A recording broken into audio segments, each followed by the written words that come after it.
wanna be the best in the game, invest in my name, check no restraints, I'm obsessed with the pain. I ingest, I retain, assess and I change, possessed by the thought I'll be free one day from society's restraints. Money, clout and fame, mud, disease, a plague. We all love to hate, have to play the game, have to make a name. All our insecurities are on display. This is war with the enemy, think that it was...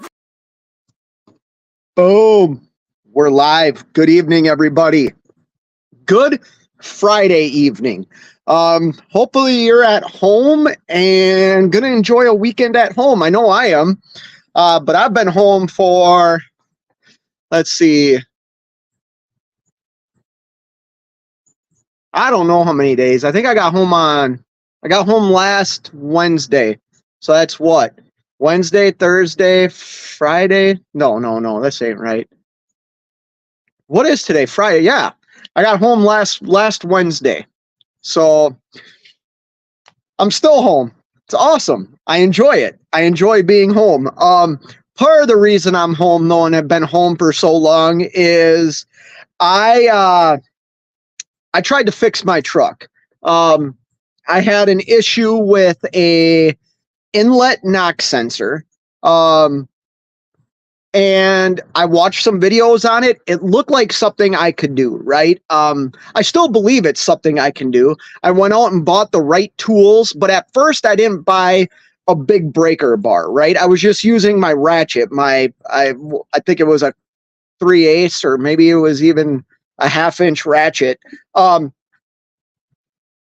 don't remember. Would have been 3/8. Anyways, I basically stripped part of the knock sensor, right? So then I went to the store because, you know, I'm so handy with torches and I know how to use torches that I decided to go to Northern Tool and buy a propane torch. Way out of my league. And I was sitting there heating up like my exhaust pipe that connects to my turbo essentially, right? Now I watched some videos that said heat up the actual knock sensor. But I have a buddy that's a mechanic who said, no, don't do that. Heat up the pipe around it. So I was trying to get the pipe hot enough so I could take the sensor out. And I was never able to get it hot enough. So I just kept basically stripping it more. And in the process of me using this torch, I fried wires that when I would pull the torch away, I didn't shut it off, right? I would just pull it away real quick, not realizing I was very close to my turbo actuator wiring harness. You can guess what happened. I fried some wires. So basically the truck was in my driveway, still started, still ran, but it automatically went into derate, automatically went into, I believe it was a 25% derate. So this was last Saturday and no shops were open. So I waited till Monday and was able to limp the truck to a shop about 30 miles away from where I live. There's gnats and stuff out here right now. I was able to limp the truck to a shop that's about 30 miles away from where I live. And they were able to fix everything that I broke. In the process of that too, I was on a load that, you know, the springs that hold up your air lines and all your wires on your tandems for your trailer, I had a spring break and I didn't know it. So I drove all day with my lines dragging on the ground. So the one benefit was my air lines have these clamps around them, and those clamps rubbed on the ground. The air lines didn't. But what did run on the ground was an electrical wire and my ABS wire, and it just broke them. You know what I mean? It rubbed right through. So I dropped my trailer off at the exact same shop before I brought the truck there, and asked them if they could replace it and fix it for me. They were able to do it. And then I just had them do a very thorough inspection, not a DOT inspection, but a very thorough inspection on the trailer to see if there was anything else that I'm not able to see, right? They did find a leak in my, like up by my glad hand area. Oh, I got a guest. I'll bring that guest in here in a minute. I think I know who it is. Let me check real quick. It is. Give me 1 minute, buddy, as I'm talking about this. Anyways, got the trailer fixed, got the truck back today. 7C's is in the house. What's up, brother? Sounds expensive. It was expensive, bro. Well, here's the other thing. I've been having a little bit of a coolant leak. You know what? Let me bring my guest in and we'll talk about it. Because I talked to him earlier today. I got a special guest. Hold on.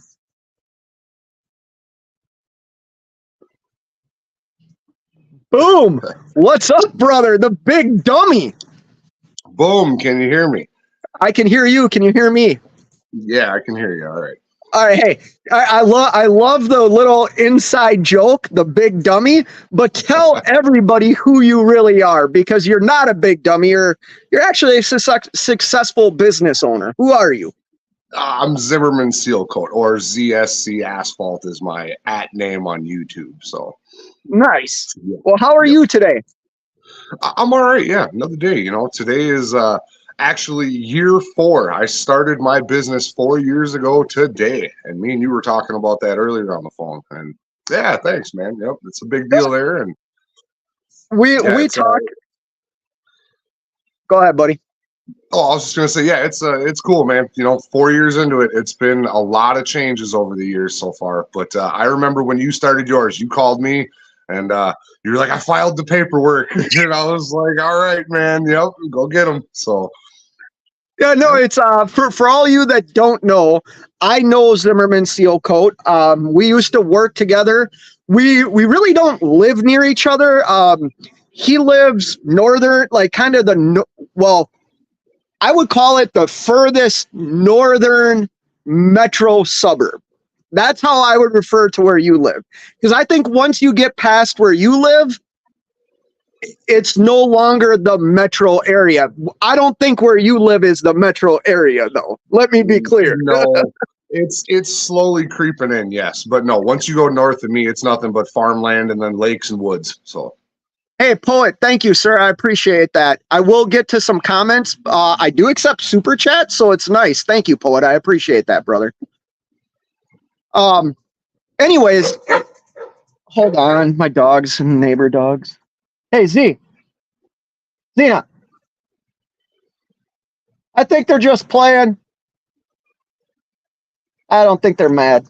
All right, sorry, guys. I know my neighbor's dogs and my dog sometimes they bark at the fence at each other. Anyways, Zimmerman and I know each other. We used to work together. We worked our butts off for the company that we worked for. And the reality is we were never happy.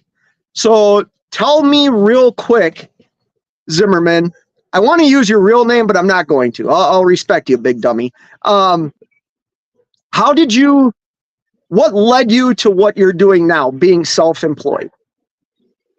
Not being happy and not having control over my own time in life.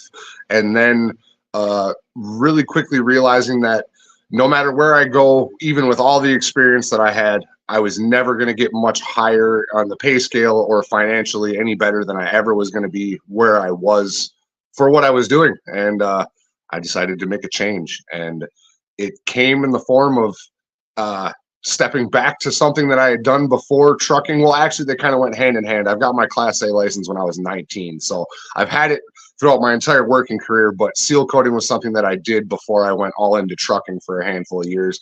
And then I stepped back out of trucking.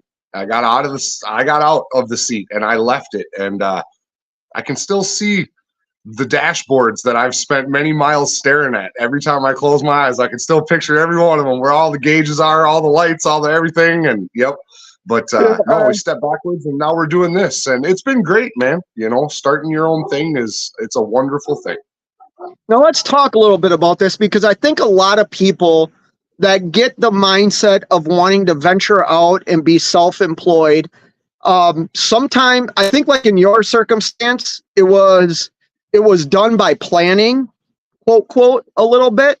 and you had experience in what you were gonna start a company in. You know what I mean? You knew how to do the job that you wanted to start a business with.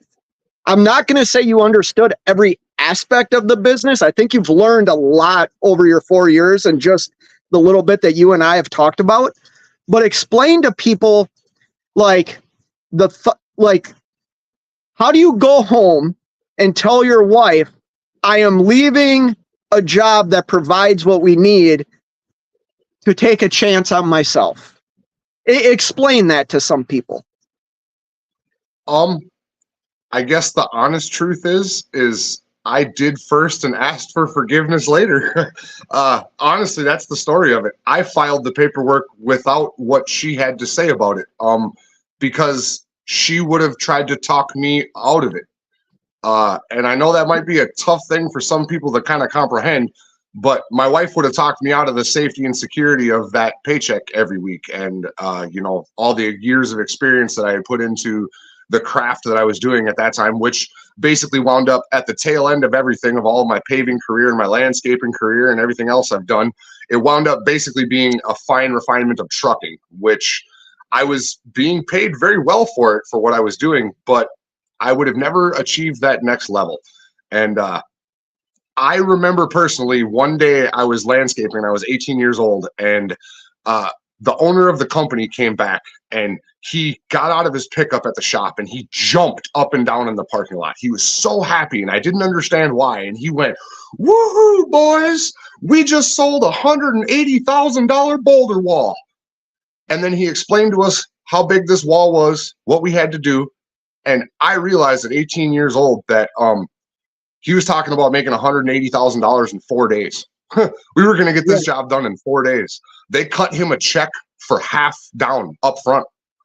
That's $90,000. And I'll never forget that. And that actually inspired me way back then to try to start a business. I actually bought a trailer and was going to start a lawn care business. And then that fell apart and I got a job and worked hard and got to where I was. And when the moment came for me to start a business, I didn't care what anybody else had to say. I was going to do it and I was going to follow through with it. At first, she wasn't on board. Then she started to see the potential of the earnings and she came around. So you so did I know that. that's kind of long-winded.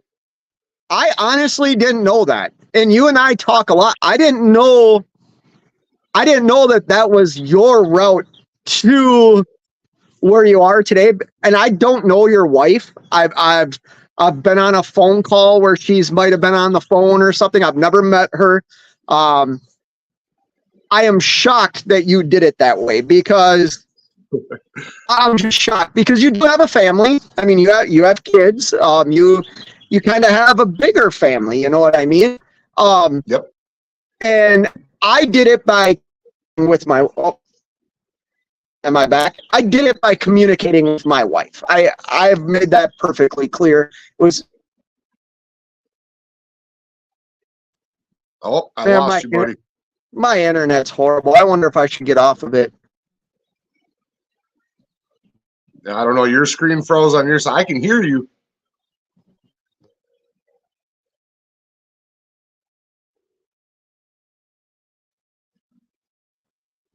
Wow, this is going downhill fast. No, you're back. You're back. We're back. Can you hear me? I got you. All right. I got off my Wi-Fi, which is funny. I was connected to like the extender, the Wi-Fi extender. Yeah. Anyways. Well, hang on. Time out. I just got to say this. If the screen would have stayed froze on that face, I couldn't have stared at that much longer. I was going to have to back out. Always coming in hot.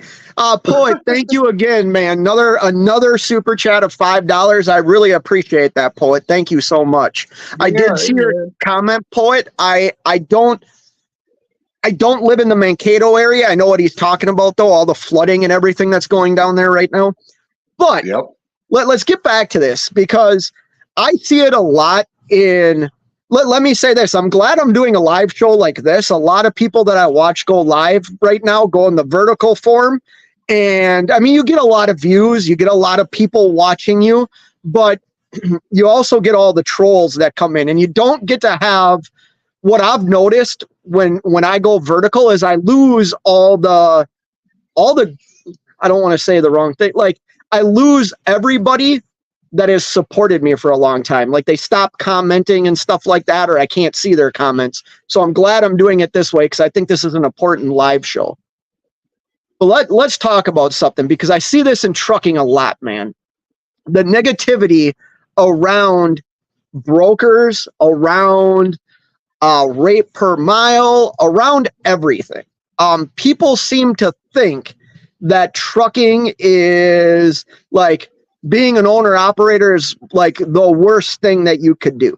I fully disagree with that, but I would love to get your insight on like the ups and downs that you've had to go through owning your own business and how do you stay successful?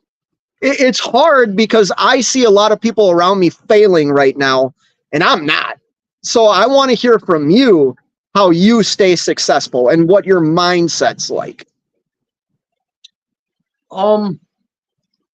I guess in terms of staying successful is I had to push really hard to get the ball rolling. And once you get the ball rolling, it's easier than you think to keep that ball rolling if you're smart enough to do so. So staying successful to me means branding my business better, means being more accessible online. It's different between like you and me that we've talked like about brokers and rates per mile. My whole thing is different. It's staying successful for me is being visible in my area as a service provider.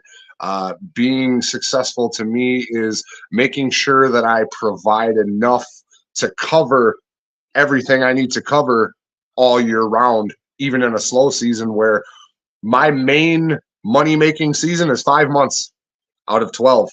And if you think about that, that seems backwards, does it not?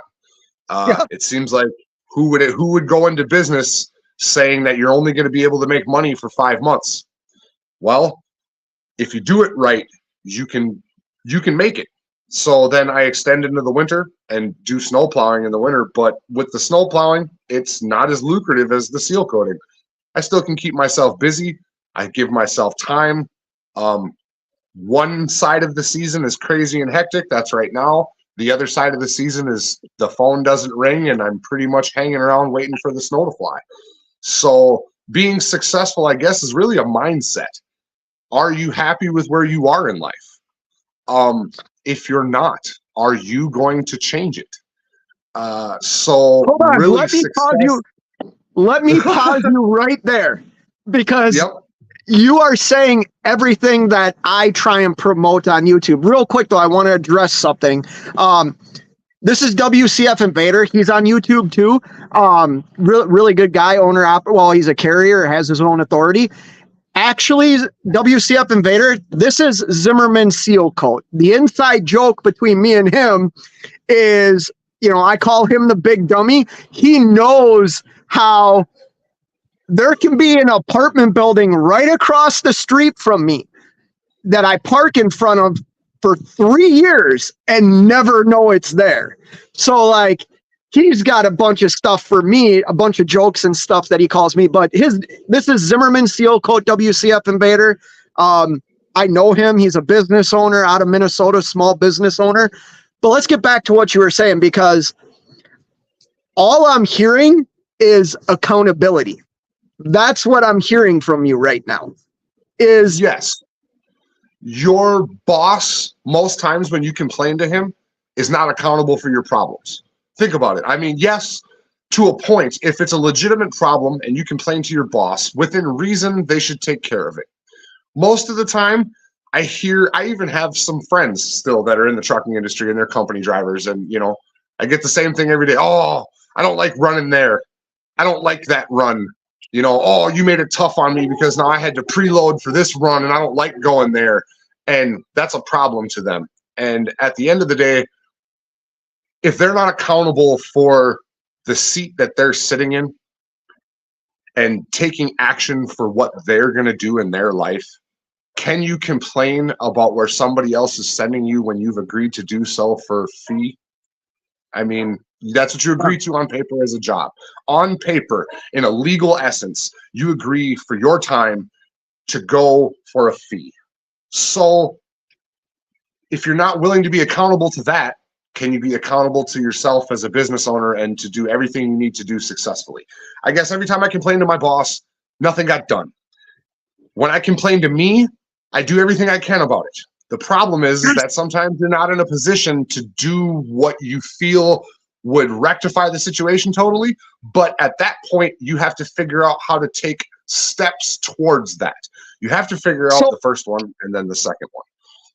So, Poet, I will get to the few things you've asked me to get to here in a minute. I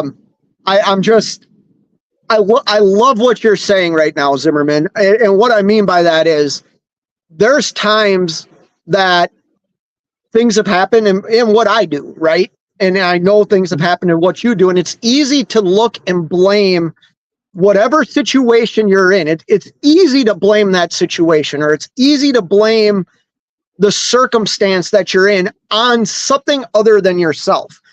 Here's a perfect example. I talked to Zimmerman today and said, man, I just caused $2,300 worth of damage to my truck, and I would do it again. I would do it right now because I learned so much in me screwing something up. You know what I mean?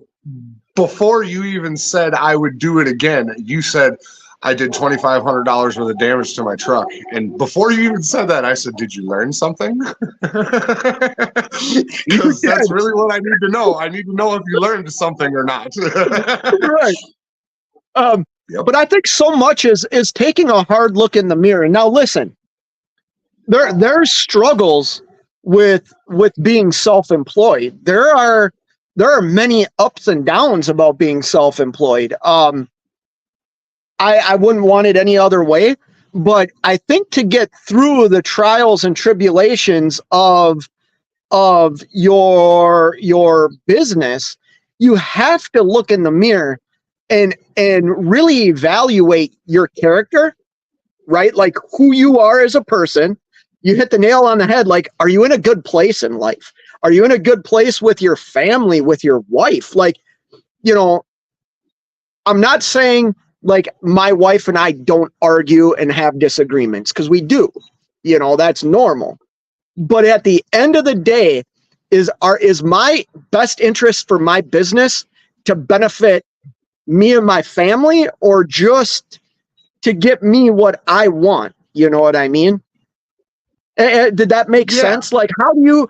Yes. Okay. Are you in this for you, or? I'm going to put this in a way that I can describe what you were just saying. So the other day I was at my seal coating distributor, and when I was down there was a gentleman who came in, him and his friend. They drove in their car. They parked over in an area where the people who go there wouldn't normally park, because this is kind of in the way, but whatever. That's how they stood out to me right away. I was going in to pay my bill, and as I was going in to pay my bill, I gotta go let my dog in. Yep, no problem. As I was going in to pay my bill, I noticed that they were talking to the VP of the distributor, and the VP of the distributor is a great guy. I've known him for years. You know, he'll always do what he can to help you. Anytime he's got some knowledge, he'll definitely be there to give you the knowledge that he has. But these two gentlemen were coming in, and they wanted to start a seal coating business. So he was asking him, you know, what kind of equipment they had there, and is there anything he could purchase, and how to start a seal coating business, and kind of what to do. He was asking the vice president of the distributor that I was at, and I was in the office kind of overhearing, because I was actually talking to the owner at the time. And I didn't say anything, and the part of me kind of felt morally wrong about this, but then the other part of me, I don't know if I feel morally wrong about this. The VP of the distributor, now mind you, this is a guy whose job it is to sell sealer and sell seal coating equipment and sell seal coating products to contractors. That's his job. He kind of talked this guy out of doing this. And this guy works for another larger contractor around town, which is, you know, kind of how I started. And he said he was a truck driver. And another thing that hit with me, I'm like, okay, so he's already a truck driver. He works on the paving crew. He's doing whatever. He wanted to start a seal coating business. He came in and was asking about equipment and how much it is and what he needs. And the guy said to him, look, it takes a lot of work. And then he pointed at me and he said, ask that guy. He knows. And I said, yeah, man, it does take a lot of work. You have to really put in the effort to it. And that's all I said. After that, he said to him, you got kids, man? And he said, yeah, I have kids. And the guy said, you know how you have to put 100% into your kids? You have to put 100% into your business to be successful. And yes, he is right.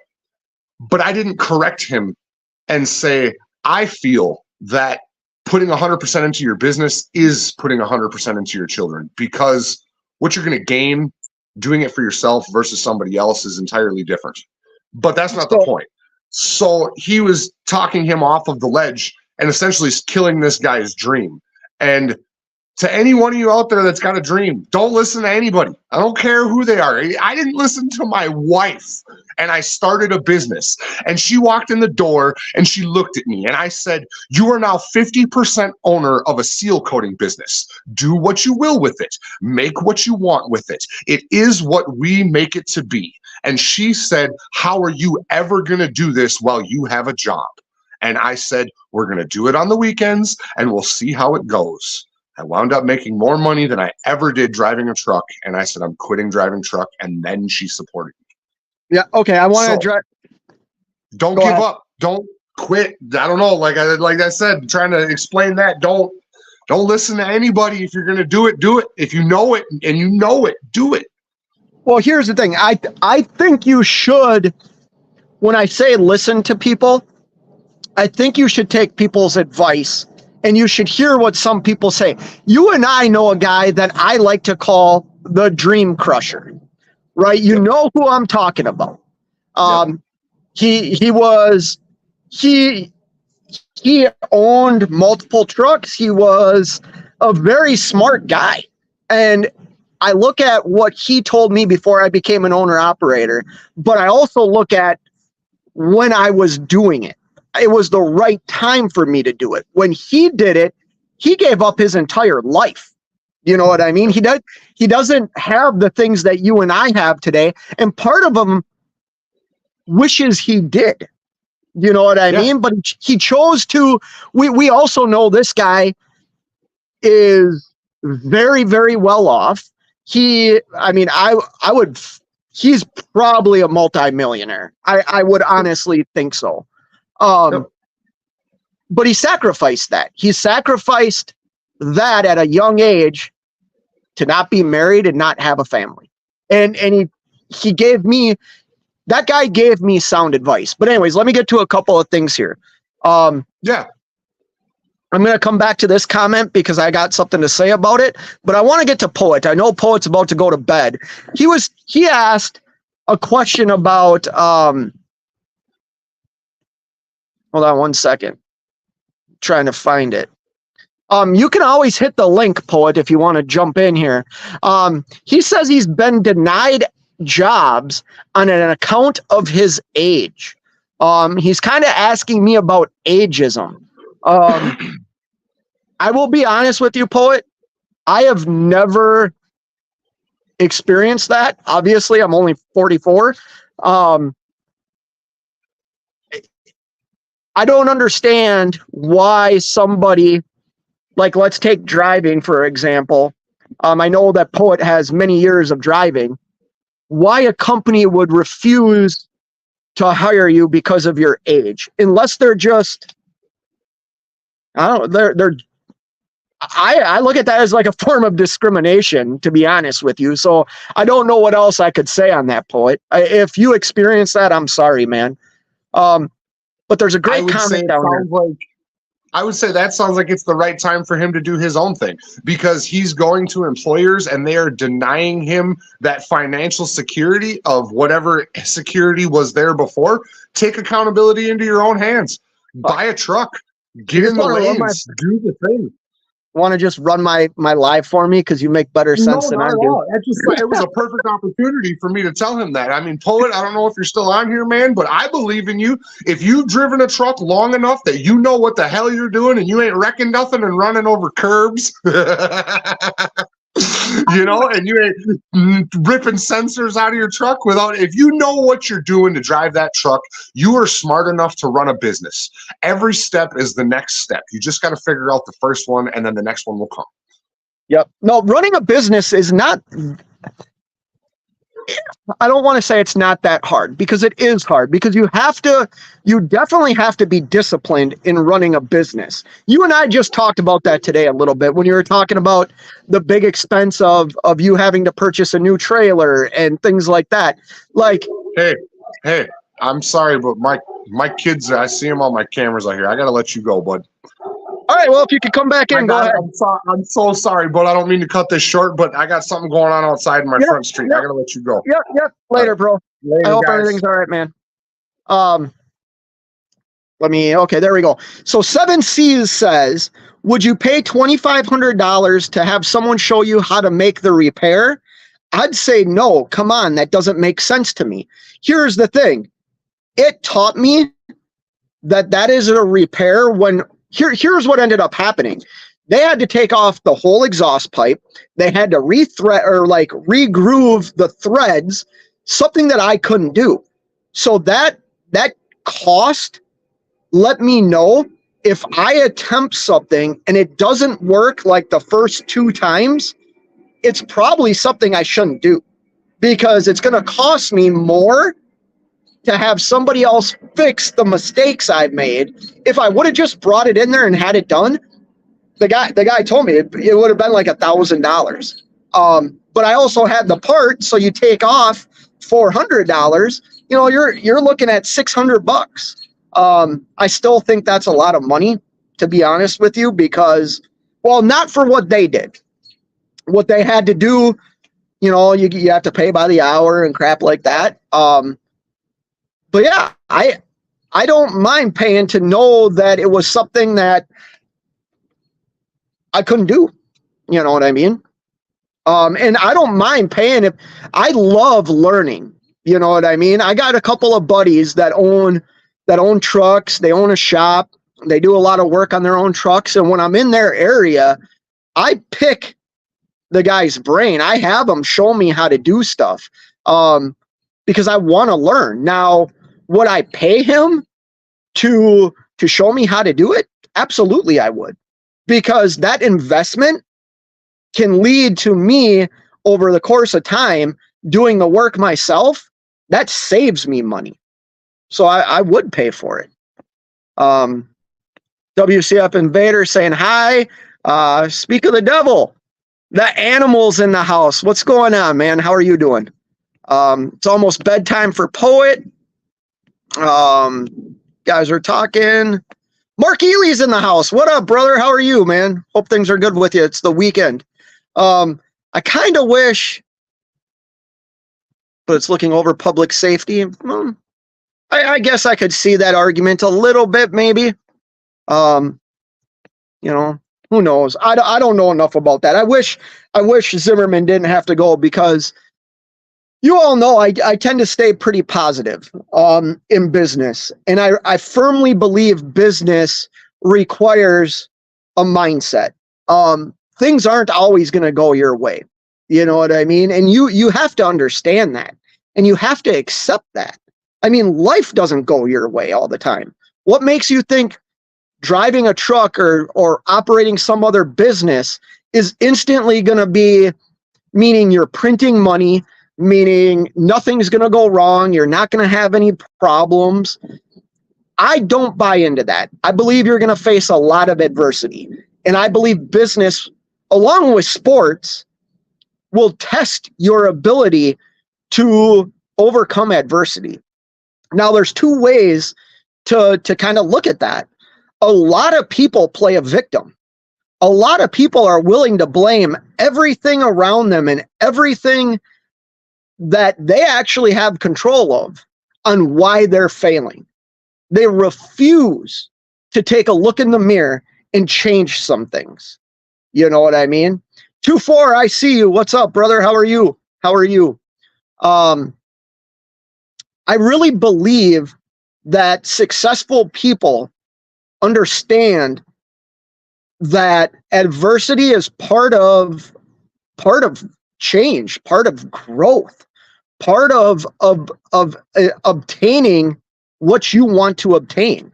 You know what I mean? And I think part of being a business owner is also understanding and having realistic goals on where you want your business to be or what you expect your business to look like. You know what I mean? I don't, some people expect to make X amount of dollars every year. And if they're not making that kind of money every single year, well, then the industry is crap or what they're doing is the wrong thing. I don't buy into that because I look at what I do and I firmly believe money plays a role, right? Like I do this for money, but I also do it for so many other reasons. We're about to get, I don't know if you guys can hear the thunder. We're about to get stormed on. I do this for the ability to do what I want to do when I want to do it. And that doesn't mean I don't complain about being held up at shippers and receivers and things like that, because I do. Some of that is for content. You know what I mean? If I'm somewhere for 6-7 hours, the truth is I'm eating and I'm sleeping. You know what I mean? Now, if I'm under a tight time crunch, that sucks. Here's a video. I can't believe I'm going to say this. Just Truckin' put a video out today. Go watch it. I think it is one of his best videos. And I think if you go and watch that video, you'll understand why I think it's one of his best videos. We deal with what Just Truckin' Justin dealt with. In the reefer game, we deal with that every day. What he experienced in the video that he posted today is something that I deal with every day. And the way he handled it was perfect. Because I really believe the way you handle situations dictates how you're going to book your next load. How good is your negotiation on the next load? It's starting to rain. You know what I mean? Because if you're so pissed off at the situation that you're in, you're not focusing on what's going to happen next. You're too focused on what you're in right now.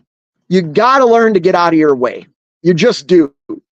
And the people that don't learn how to get out of their way and don't take accountability for positions that they put themselves in, they're the ones that fail. Plain and simple. That doesn't mean I'm not going to fail. I could fail tomorrow. I understand that. But if I fail, it's going to be due to things out of my control. You know what I mean? Yeah, 7Cs says it right here. Problem in trucking is stinking thinking. I agree with you, 7Cs. I agree with you. And trucking's hard, man. You know, we all go through things. Our families go through things. And we have to make a decision for our business or for our family. You know what I mean? I've been put in that position multiple times. And that's tough. I'm gonna move this and get underneath here a little bit so I don't get wet. Let me go grab another soda real quick. I'll be right back. Enjoy an empty chair. Please give me a thumbs up on this video. There's 14 people in here right now. Can I come back? Now there's 13. Can I come back to 10 people? Let me go get another soda. I'll be right back.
All right, we're back. We lost a couple of people. But yeah, sorry about that. Let me grab one more thing here real quick. Somebody wants to hit the link. I think I put it in the comments. I think I pinned it in the comments.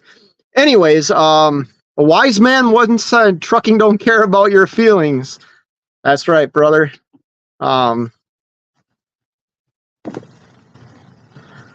Truckers got to learn to be a businessman, sort of. I kind of agree with that. And here's the thing. I'm an idiot, guys. Like, everything that I have learned since probably like 18 has been kind of self-taught.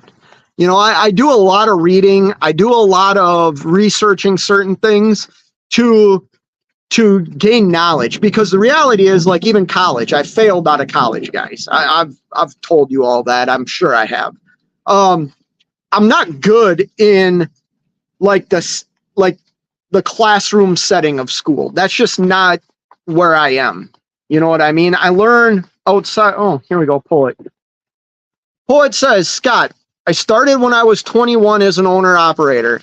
So 51 years ago. Wow, that means you're 72.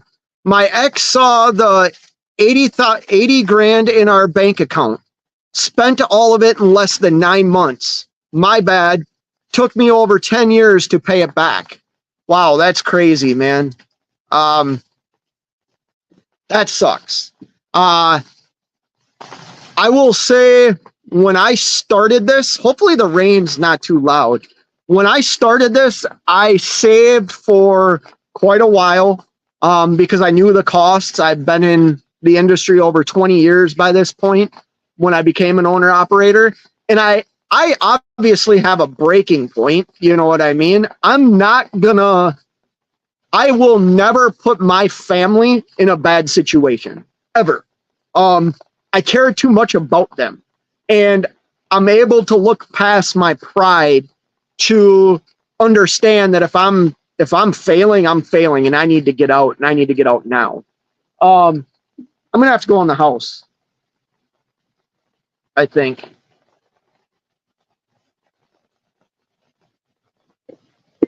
All right, hold on. We're gonna go in the house here.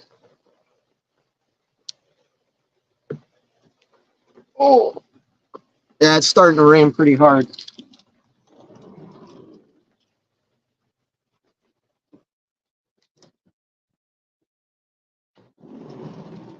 Man, I wanted to be outside tonight. Well, I've spent all day in the house. All right. You laughing at me? Yeah, I'm on a live. I'm gonna go downstairs.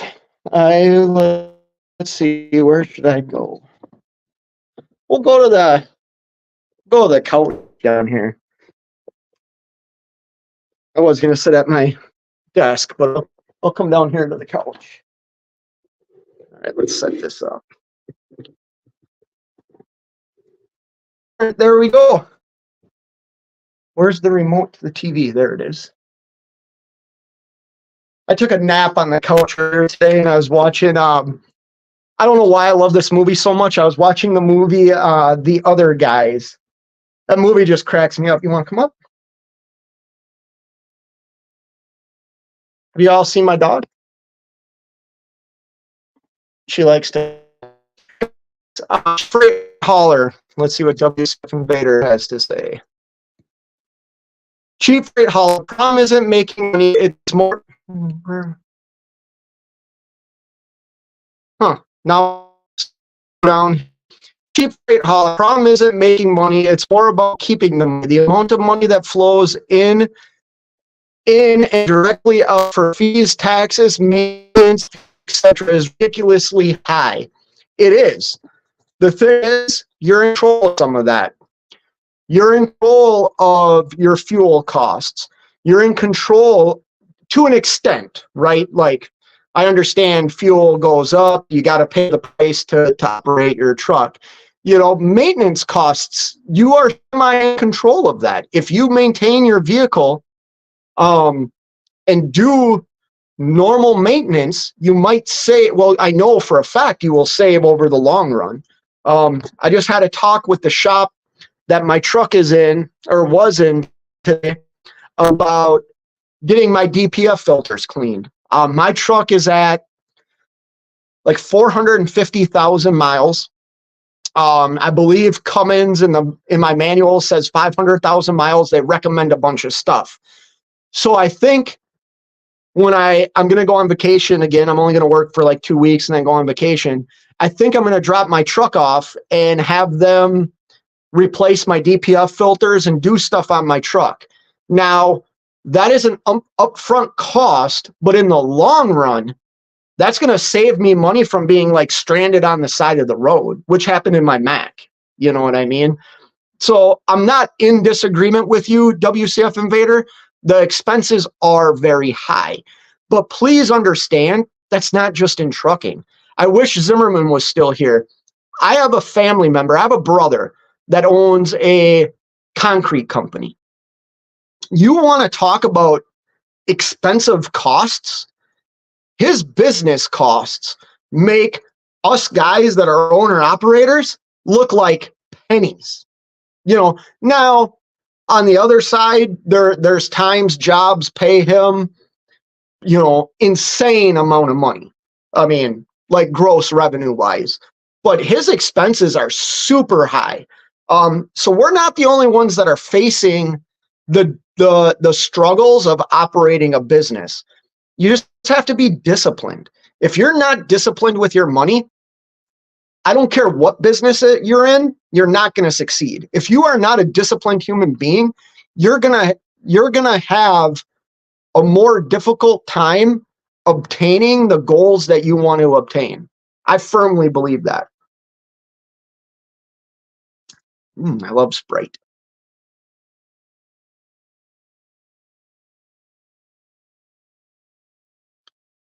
All right. Cheap Freight Holler says, Poet, I'm just repeating what I see the majority of the newer YouTube truckers say. It's in no way directed to anyone in this chat. There's just a lot of smart folks hang around this channel. Well, I appreciate that. I actually believe that, to be honest with you, Poet, or Cheap Freight Holler.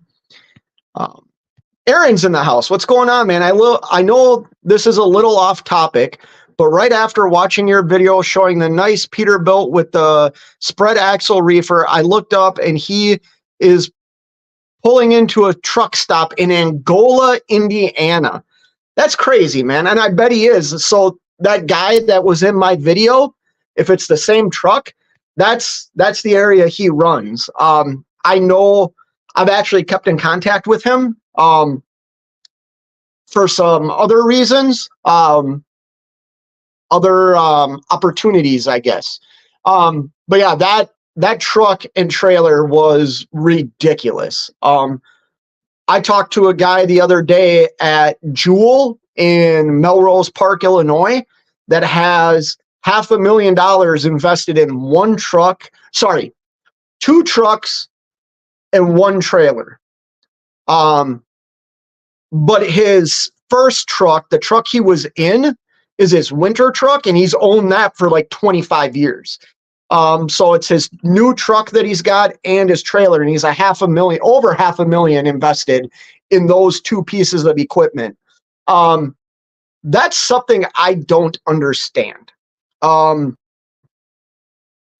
I talked to him about it, basically what I was able to gather from him is he's never home. The truck is his home. The truck is his identity. And that's the way he runs. I can't say it or wrong. I know that's not what I would want for myself. But that guy that you're talking about, Aaron, that it's his last hurrah. Like it makes sense for him. And what I mean by that is I kind of look at it like a farmer. He bought some really good equipment that I don't think he will ever see the value that he spent in it, but he will be able to sell that truck and trailer for a pretty penny and retire and have some money. Let's see who's in here. Ooh, a big YouTuber. What is this? Driving with John, the biggest YouTuber I know. I'm famous now, guys. I'm famous. Look at this. No one famous. What's here, going sorry. on, man? How are you? I'm doing good. How are you? How are you? I'm doing I'm good. How good. What are you out doing this evening? I'm just good. Can you parked. hear me? Yeah, I can hear you fine. I'm just parked. So what are you talking about tonight?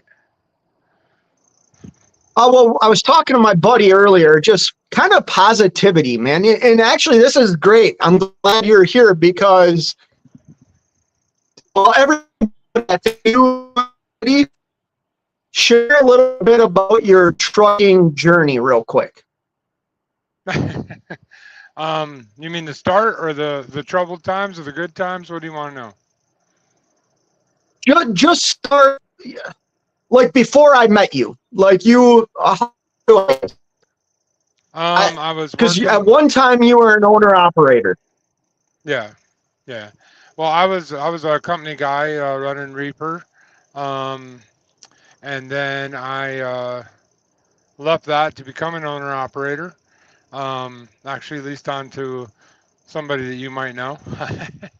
um, and did that for a few years. Left there, went to another organization, Landstar, for a while. Then my truck broke down, and yeah, is that the part you wanted to know? That when the truck broke down, or Well, fell no, on my I'm face? just Go ahead.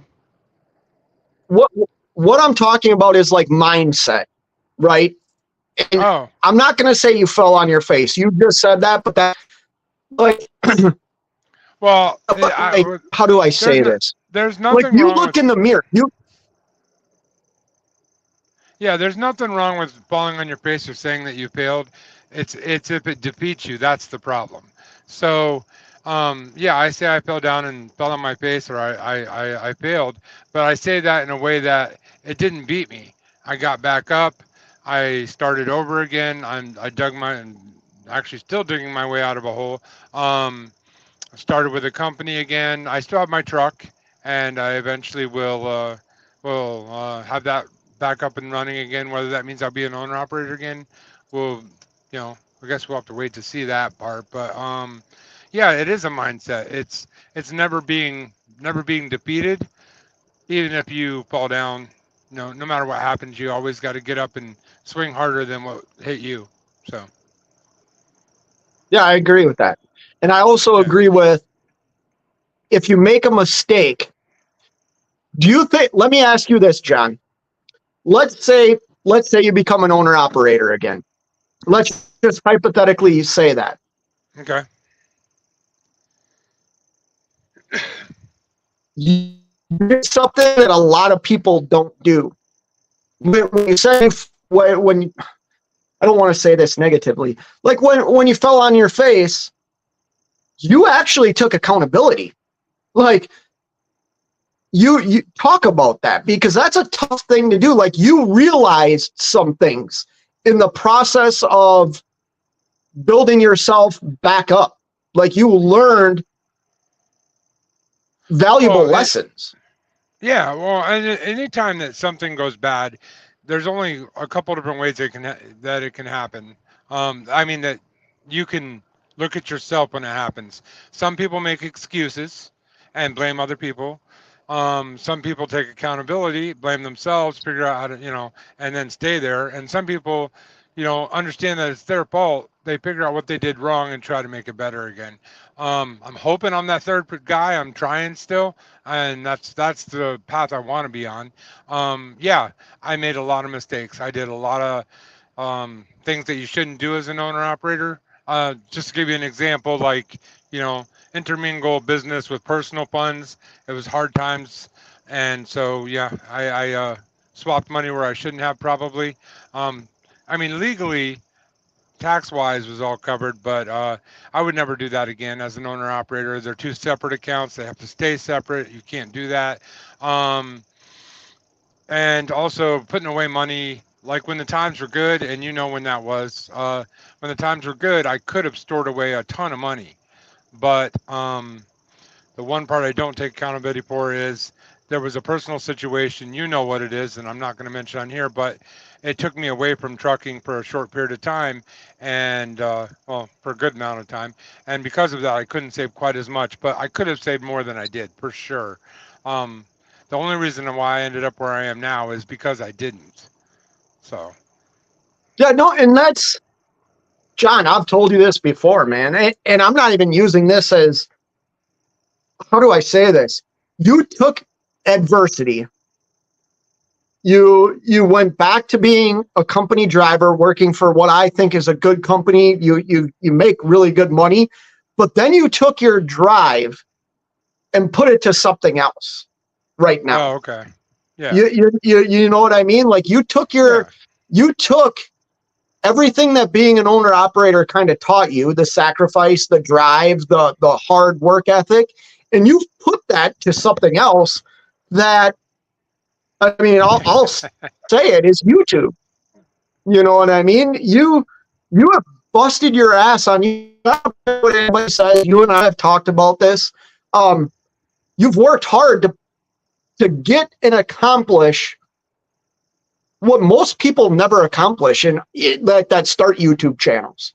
I mean, what's the statistics on somebody starting a YouTube channel and getting 150,000 subscribers? I actually don't know, but I will tell you that. Oh, I'm surprised because you're a numbers guy. No, I actually don't know that number, but I will tell you, basically, anytime something happens, for me, I'm going to talk for me because I can't say everybody's this way, but anytime something like that happens, like where my truck broke down and I found myself at a crossroads, and I had a YouTube channel for about 3 years at that point. Only had like 130 subscribers after 3 years, but I didn't even take it that seriously. It was just fun for me. It still is fun, by the way. I don't take it super seriously. That's why when you call me famous, I laugh and I'm like, I'm not famous. I literally just play around and make videos. That's all I do.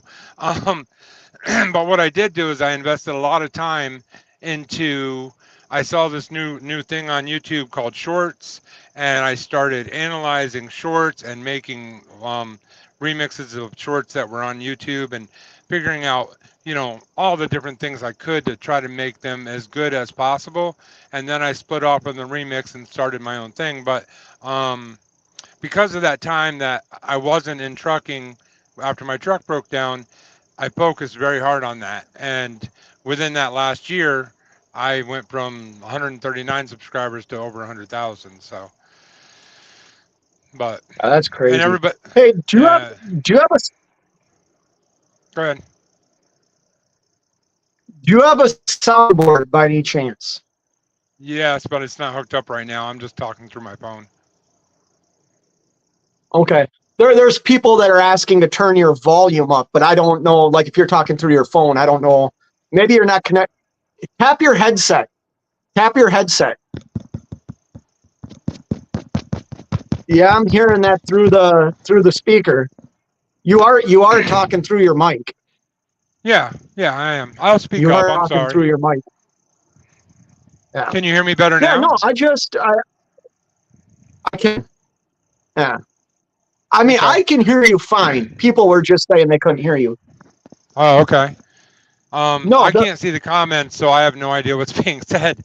I normally have my tablet up here reading the comments, but I didn't actually plan on coming on. I saw you were live, and I was talking to my wife on the phone, and then we hung up, and I was about ready to go to bed. And I thought, what, I'm going to jump on and say hi to Fate Trucking and all the guys out there. And you're always coming on my lives and going on Trucking City Media's lives, and so I just figured I'd jump on here. So I gotta hang on somebody's coattails. Cash ain't doing it for me anymore. Did you not hear that? You're breaking up. No, say it again.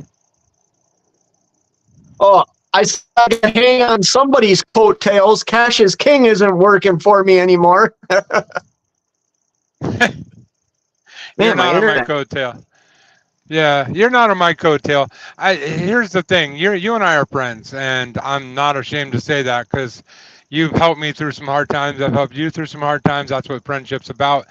But YouTube is just fun for me, and so I have no problem trying to help people or tell them how to do things. I just run out of time.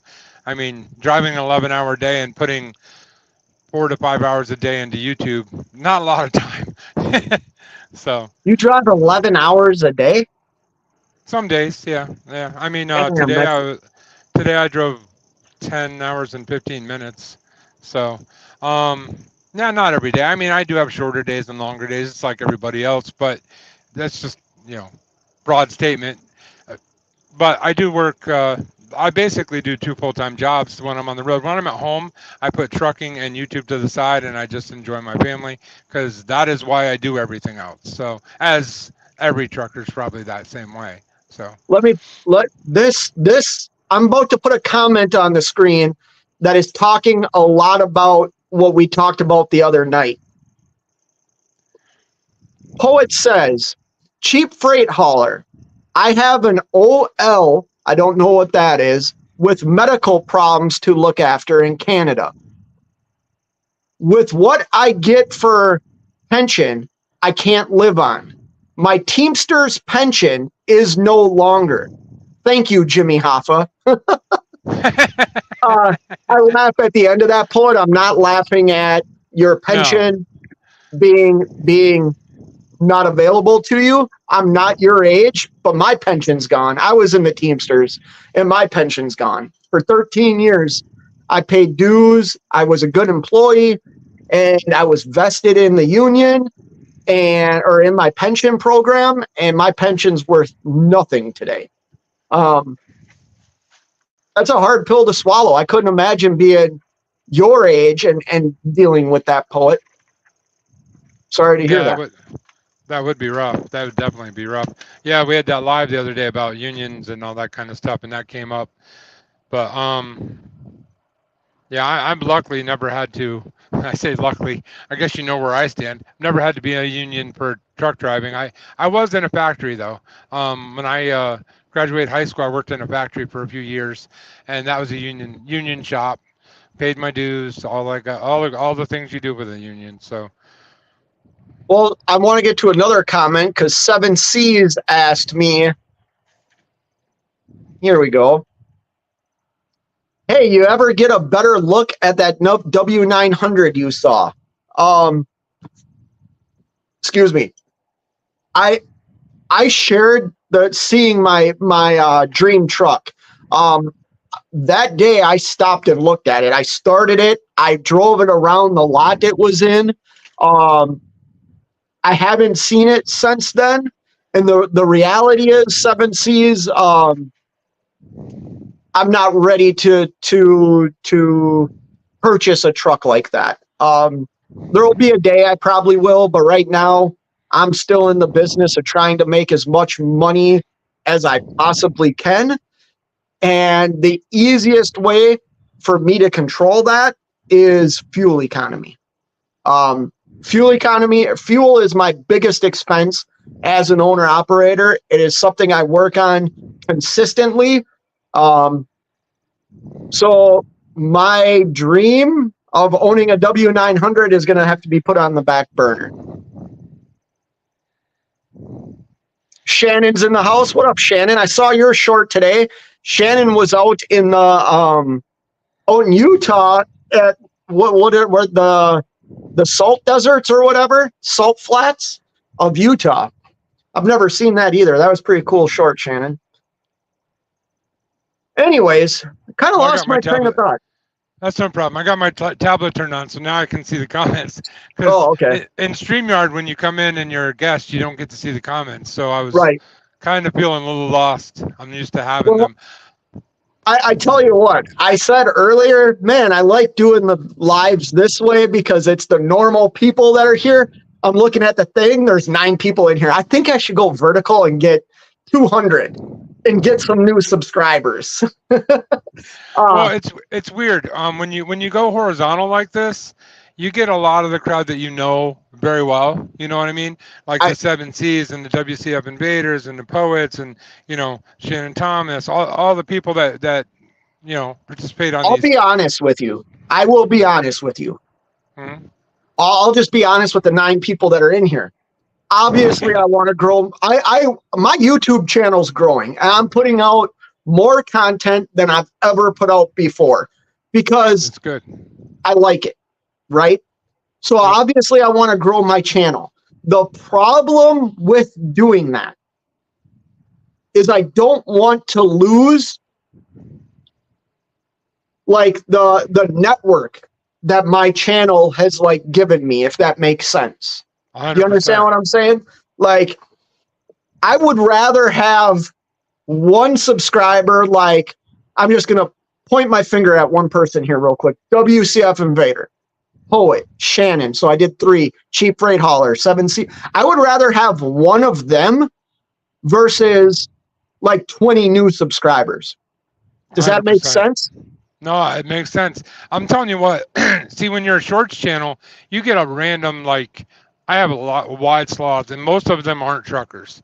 So when I go live and I see a WCF Invader, a Poet, a Seven Seas, Shannon Thomas, any of that, the same ones come into mind a lot. And it makes me feel good. It makes me feel good. No, it's cool. They came from you. I know that. You and DIY have shouted me out enough times. I really do appreciate it. But it makes me feel good because I do make content for everybody. But I am a trucker and I care about the trucking community, and all of these people I feel like I almost know just from the comments and the conversations, and a couple of them I've actually talked to on the phone. And it's just like, I don't want to lose that community either, even though you call me a big YouTube channel. I don't even think I'm that big, to be honest with you. I don't think I'm anything different than anybody else. But so I really enjoy seeing those names. The reason why I do the verticals rather than the horizontal is because on YouTube, it's a business, and I hate to put it like that. I want to keep my community, but I also am doing it to make some extra money. And so when you go vertical, you get, you know, 5, 10, 15, 20,000 people. When you do this kind, by the end of the day, you might get 150. Yep. I fully agree with you. Monetarily, it makes more sense to do it the other way.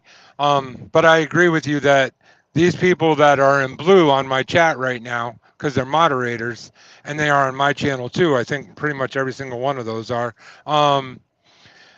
Yeah, that they mean the world. I mean, honestly, they do, and I enjoy reading their comments. And when I would go through my videos, like, I don't read as many. I used to read every comment and heart every comment. Now I go through, and when I see a WCF Invader, I make sure I stop. When I see a Poet or a Shannon Thomas, I try to anyway. I try to stop and comment back to them because I know that, you know, they are part of the community type of thing. You know what I mean? So no, I agree, man. And tonight, I had a guest that I thought was going to be in here longer than he was. And that's why I chose to go the way I went. But there's times I'm like, man, I kind of like the interaction with new people or the crazy comments. But what I've noticed is if I go vertical, I don't see the comments from the people that I actually want to see the comments from, whether they like me or not. You know what I mean? And here's the other thing, like, some of these people I've met, you know what I mean? Take Seven Seas, for example. I met Seven Seas. I feel like it's different than just a subscriber. You know what I mean? Like, I talk to people, you know what I mean? I get it. I get it. No, 100%. It's just, it's weird, the struggle, because I have started looking at YouTube of more of like a business. Now, I'm also trying to spread, listen, I care about trucking. Trucking's all I really know. I was just about ready to say. But I was about ready to say that. I'm actually spreading out into other things, because I think when I look at my life and what's got me to the point where I am today,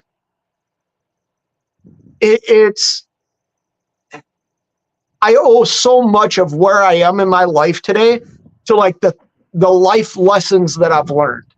And I think there's two things that stand out to me the most in where I was to where I am today. Accountability is number one. Number two is positive mind frame, right? Like that doesn't mean I'm happy all the time, but I'm able to view things from a lens of the glass is half full versus half empty. You know what I mean? And I truly believe along with the help of God, the God of my understanding, I I love that. You know where I'm going. Like I believe it's put me in a position that I never thought I would be in. You know, I did that live show a few months ago now where it was more like a testimony. And I've thought I need to do another one. Like, because I feel called to like to show people like you can be down, you can be out, you can be a bad human being and change. You can. You can get out of your own way. You know what I mean? And 100%. And all of us face those struggles. Some of us face them different ways, but we all face those. We all face the struggles of being on the road and having a family. The health of family members, the health of us. We all face these things. And I don't, in the trucking realm, I don't see a lot of people. There are a few. Shannon just put amen. Shannon's talked about some of this stuff. I want to talk more about like life and how to set yourself up to be successful. I've talked to you about doing, I've even talked to DIY because I don't know if you noticed, DIY put out a money video today. I saw it, yeah. And I had a long conversation with him because I invest money. You and I have talked about this. Mm-hmm. I do things that earn me money every single day. It might not be a lot. Take, for example, I just received a quarter payout on one of the stocks that I own, a dividend. The quarter was 91 days. That dividend paid me 37 cents a day for doing nothing, except the initial buy-in. I have not spent any more money on that stock. One time I I invested X amount of dollars and I got back this because of a dividend. You know what I mean? I would love to share that with people. I've shared it with you because I don't think it's hard to like obtain that. You know what I mean? Well, I mean, you have people in there. They could put it in the comments of something they'd be interested in. I mean, I personally have 6 people in here, John. So nobody cares. Nobody cares. Well, can I respond back to a comment? Cheap Rate Hauler says that at times the vertical gets because of the spamming, he leaves the verticals. Another reason why I do them is kind of what you said a little bit ago. I care about trucking very much. Like I came into this late. I haven't been doing it 25 years like you, but trucking is very near and dear to my heart. And so the part of the reason why I do the verticals is because you get a lot of non-truckers. They get to interact with a truck driver. They get to see the positive side instead of always hating that big machine next to them that's scary, That's another reason why I do it. I want people to relate to trucking differently than they do. Now, we can't change everybody. There's going to be haters. There's going to be horrible drivers. It is what it is. But I don't mind being that person. I don't mind being the YouTuber that they watch that's a trucker so that, trucking might be a little softer to them or might be a little nicer or whatever. So, no, I hear you. That's why I do that. So, Yeah, and by the way, I agree with you. I don't mind sharing my faith online. It doesn't seem to be an issue. I don't care what other people believe. They can believe what they want to believe, but I will share and talk about what I believe anytime that, See, it comes up. So, you know what I've learned about that, which it probably goes against. Well, it goes against some of the teachings I've learned in life, and it goes against some things you might read in a certain book, let's say. Um, I have learned over time that an individual's faith / belief is just that. It's individual. And I have gotten into some pretty heated discussions with people that at the end of it, I feel really bad. And I don't think that's how it's supposed to be.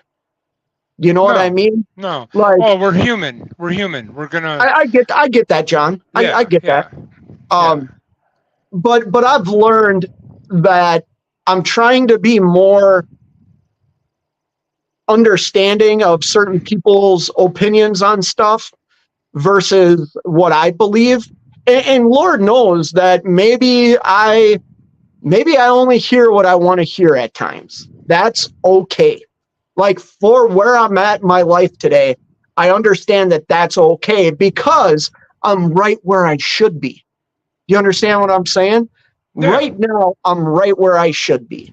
That doesn't mean in the future something might change for me, but it's the way I look at my YouTube channel moving forward is I want it to just be a place of, you're going to see my vlogs, you're going to see trucking life, but I also want it to be a little bit more involved in thought process, positive thinking, addiction. You know what I mean? How does somebody like me, an alcoholic, piece of shit, sorry, I shouldn't have cursed, get out of that?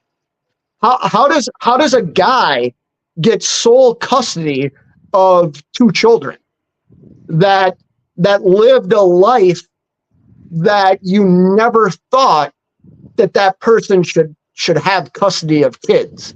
You know what I mean? Like, there's a reason for that. You know what I mean? Let me read this comment real quick. Okay. 7C says, hey, vertical, horizontal, upside down, or whatever, you guys have support from this Cajun North Carolinian. I don't know what you said there. Carolinian. He's from North Carolina, put it that way. And he drives a really cool W900. When I think about direction in life, man, like, I would love to help somebody because I had people help me. You know what I mean? And I'm not ashamed to say there was a time in my life where, like, I was part of a program that, I sponsored people. I helped people, that were just like me, or some of them were worse than me, get out of their own way. You know what I mean? And I don't know where they are today in their life. I hope and pray that they're where I'm at, which is peace, man. I think so many of us don't live in like peace. We're worried about things that we shouldn't worry about. I called you today. We're not getting political, John. Okay, good, because I'm not prepared to be political. I stopped watching politics about a year ago, so. I called you today and told you something based on something I watched last night. Right? Gee, I wonder what that was. Okay, Yeah. Go ahead. and when I think about the 2 options that they say we have to do our civic duty, man, we're so screwed. You know what I mean? But somebody could look at that and it can ruin their entire day, can ruin their month. Families have been separated. Can I tell you? Well, that's exactly why I'm not watching politics anymore. You knew me before. Dude, that's all I talked about. I was focused on it 24/7. I obsessed over it. I worried about it. That's why I kind of stepped away. Don't get me wrong. I still kind of hear what's going on, and I'm not totally out of it. I just don't watch it day in and day out. Like I used to live just to find out what happened that day in the political spectrum. I don't think that's a healthy way to live. Like it was tearing me apart. So I kind of stepped away. I still know what's going on, but not to the same extent. Like every news report, every channel, every, across the board. That's not healthy. It's just not. And So there's five. Go ahead. No, I'm sorry. I was going to say there's 5 people in here right now, right? Ridiculous. Like I obviously suck at doing live shows. Well, our people now. conversation's kind of like you and me just talking right now. So, Well, I haven't seen many. 7C's let me know he's from Louisiana, but post-military he moved to North Carolina. That's why he's part Cajun, is because he's from Louisiana. I lost my train of thought now. It's just I look at life and realize there's 2 things that have gotten me to where I am today, right? It hasn't been any senator, any congressman or woman. It hasn't been any president. Nope. It's been help from people and help from the God of my understanding. That is what's gotten me to where I am. Am I allowed to speak freely? You can say whatever you want, man. You trust me to say whatever I want? Okay. Well, my God of understanding is Jesus Christ. He's my Lord and Savior. And it's about relationship with him. It's not about the rules and the laws and all of that stuff. So as you're kind of saying, like, we all have done things wrong. And I think helping those people that are down on their luck or down in their down part of their life, it's kind of our responsibility, because you've been there, I've been there, we've all had those times in our life where we look back and go, oh, was that really me? It happens. But the thing is, now that we've been through it, we can help others through that same scenario because we've been there, so it's a very valuable thing. And I think it's awesome that you have a heart like that you're willing to come out on I mean, I do this quite often, but I think it's awesome when people come out and say things like that on YouTube, because it's not said enough. Well, you know what? Screw it. Yeah, you guys have caught me at a good time. For the 8 people that are in here, like, you're gonna get a deep look at me. Like, you're gonna get a better understanding of why you see the things you see on YouTube from me. So there was a time I went to a year-long treatment facility, right? It was a Christian-based treatment facility. And I was super devout. Like I bought into everything that this treatment center was trying to help. And mind you, this is after like 9 medical treatment facilities for 30 days. You know what I mean? Like this was a problem I dealt with basically from 2001 all the way up to like 2010, right? Like my life was ruled by alcohol and by other things. You know what I mean? Like it just was that was my mind frame. And it wasn't until I got to this treatment program that taught me, because I grew up Catholic, right? I grew up Catholic. I went to Catholic mass. I went to Catholic school for a while. Like, that's how I kind of grew up. And it wasn't until I got into this new atmosphere of Christianity that my life really changed. Well, I would say probably 3 years after being out of that program, I kind of fell back in my old ways, my agnostic ways, right? Like, well, no, man, I actually went beyond agnostic. I'm not going to call my, I went beyond agnostic. And over the last, we're not even a year in to me having an experience that changed my thought process. Mhm. And I believe it was a divine experience. Intervention. Yes. Yeah, it was. It was Mhm. because my demon was right there again. And I'm not ashamed to admit there was a time in my life, guys, I can't believe I'm going to do this. Well, you know what? We all carry scars. We all carry scars from our past.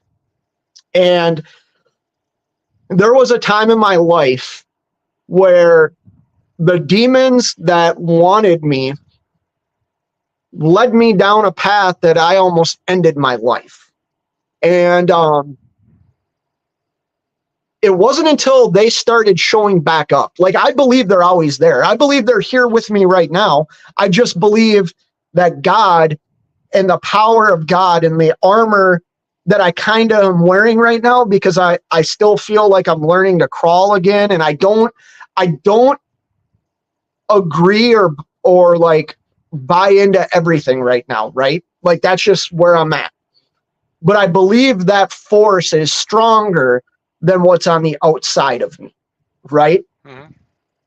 And I'll tell you what, man, the biggest battle I face as I have developed a relationship with God and Jesus again is my demons will whisper at me that I'm a fraud, that I'm Mhm. lying.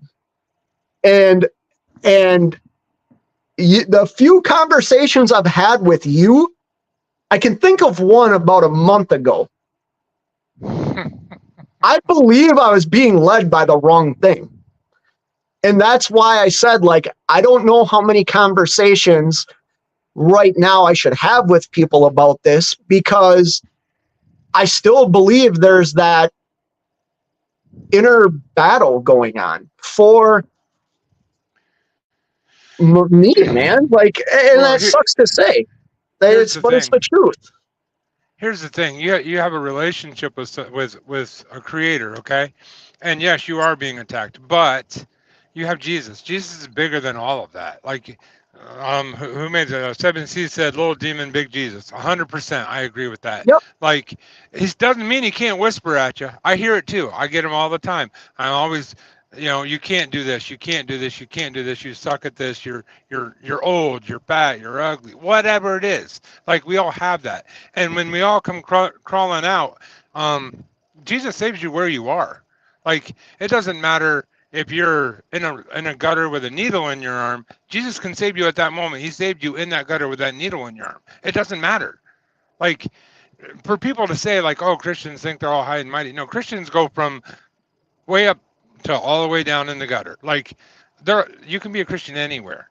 So, but if anybody out there that happens to watch this, or you or myself, listen to myself, if you ever feel like that, it's the way it is. Like, you can be saved and go through some horrible stuff, So and come from anywhere. this is where the argument to the vertical lives come in, because right now I think this conversation should be done in like a vertical live form and have 200-300 people in here, because I believe because I believe the people that are I've in done here, this. I believe the people that are in here probably share a lot of the same things we're talking about. It might be on a different level, but they, you can tell by the comments. Look at 7C's comments, for crying out loud. I see it. Look at WCF Invaders, Shannon's. I mean, and I'm not, Holler. I see it. yeah, I'm just saying, like, we all share this. And I just feel, once again, though, maybe this is why I'm doing this live the way I am right now, is I want people to know who the hell I am, man. Like, God puts people there when he wants people there. I'm going to give you a great for instance. Somebody just said this a couple minutes ago. You said a couple minutes ago we had 5 people in here. We now have 13. yeah. We haven't changed. Nothing's changed except for the conversation. See what I'm saying here? Yeah, no, I know, and So- I'm not going to delete this one, 7Cs. I do delete a lot of live shows, and I'm sorry, guys. It's because sometimes I say something that I regret. But I've had one of these conversations on a vertical, and what you end up getting is a whole lot of people just coming at you. So you got to be ready for that. Like, if you go back, I don't delete any of my lives. They're all up there. Some of them aren't monetized. I don't care. Like, You can go back and watch them. Like they come at you one after another, and it's nonstop. You know what I mean? Here's the thing. Here's the thing about me. This is what God gave me, and I come across very, oh yeah, you can pick on me. Cash can rip on me. DIY can rip on me. The people that know me can say something about me. The reality is, man, I'm a gosh darn warrior. Like if half the people knew my life, I mean, broken bones in my face, my eyes, my nose, missing teeth, broken knuckles, scars all over my body that normal human beings shouldn't have. I have them. Like I have been involved or in the battle for life. Like that's the truth. And I'm not trying to make myself sound tough or anything like that. I can handle people to an extent before the wisdom I have to articulate what I want to say to them in a positive way turns to, all right, man, we'll go toe to toe. I'm not a big guy. You know, you've met me. I'm not a very big guy. Yeah, but you hold yourself like a scrapper. I'm just saying. I bet you can scrap. Well, dude, I was a hockey player, man. Like, yeah, I know. Junior hockey player. Like, I was a football player, and I'm just saying. You know, no, it's just you look like a scrapper. You may not be as big and tall as I am, but I'm telling you right now, I probably wouldn't mess with you. Listen, not unless you mess with me first. Yeah, I don't mess with people. I've learned my lesson over the years. I mean, I've been stabbed because I messed with the wrong person. I've learned over time to as ridiculous as it sounds, because it's so cliche, I've learned how to turn the other cheek. And part of that's just due to wisdom over my years. But like, yeah, man, like I want people to know, like if you like me, right? If you support me, I really appreciate it. There was a time in my life sitting in a jail cell that I never thought anybody would give two craps about me. You know what I mean? 7C's just put something up here. I want to read it. Won't judge a man for his past because he didn't live because he doesn't live there anymore. I agree with that. I would say I don't judge people. Like I really don't judge people too harshly because I don't believe I can. Like some of the stuff that I believe, I mean, we all agree Jesus was a real human being, like Jesus saved my life. He would look at me and say, why are you talking about the speck or the sliver in that person's eye when you got a freaking 16-foot 2x4 sticking out of yours? Like he would say that to me. Holy cow, look at what Cheap Freight Hauler put down here. 8 years ago, my checkout time was getting close. A man walked up to me and told me something that put me on my knees. I had never that person, or you had never met that person before, I'm assuming. Yeah, man, that's what happened to me. I mean, God puts people in your life at the right time for the right thing at the right place. So this is very humbling for me to say. I hope I can do that for somebody someday. I really do. Me too. And this is very, very hard for me to say. It actually makes me emotional. Okay. But this is hard for me to say what I'm about to say. The person that saved my life was a roommate of mine that I had for 16 hours in a psych ward. I was being committed, basically. The state and my family had enough to commit me to a psych ward. It was either that or or prison. I mean, that's basically my two options. And this guy walks into my room, and he was in the psych ward for 16 hours. He walks into my room, and he was an Iraq war vet that was dealing with horrible PTSD. And I was laying there in bed one night, and we were talking, and I was just telling him about my life. And he looked at me and said, man, I know we're both crazy and we're both sitting in a psych ward right now, but I know a place you can go to and get help, and Jesus will help you through the process. And I looked at him like he was effing nuts. Like, I sat up in my bed and was like, what the F am I doing here? Right? Like, it was crazy. But that guy gave me a phone number of the facility that I went to that changed my whole life. I don't know his name. I have never seen him again.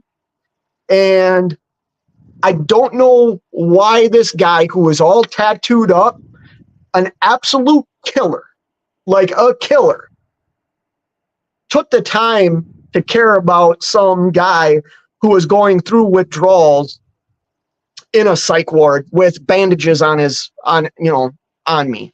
You know what I mean? I don't know why he took the time to care, but he did.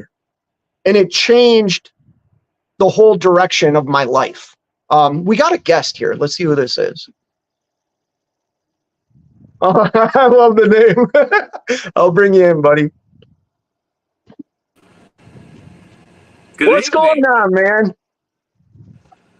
Now, you're not going to believe this, I don't think, but ever since I met you, hey, John. How you doing? Fate. This Did is you shave? Yeah, I shaved. Yeah, I didn't recognize you because last time I saw you, you had a beard. Yeah, that's why it took him a minute. I didn't think of that. Yeah, I'm clean shaven now. But anyways, Fate, I've been waiting for this kind of a live where, like, I didn't know if you were ever going to do it, but like where you're actually opening up and thinking about this topic. Like, I don't know, maybe this is too much, but you are probably one of the biggest ones I've been praying about ever since I met you. That there'd be like signs or just something where your heart would be opened and you'd see. I believe that people are put in our lives for various reasons. And I also believe, like what you mentioned earlier, there are demons as well. But I'm really appreciating this live a lot. And what Cheap Freight, I'll have to look at what the comment was. I've heard a lot of people, and I wonder if the person that Cheap Freight had an experience with 8 years ago, if that was an angel, because I've heard that so many times where someone like just comes out of nowhere, helps the person out, and gets them through a very difficult moment, and they never see that person again. Yeah, it's funny because they play such an instrumental role in our lives. I still think about that guy in the psych ward that, like I said, I don't know who he is. And he was there for sure. I woke up and he was gone. You know what I mean? Like,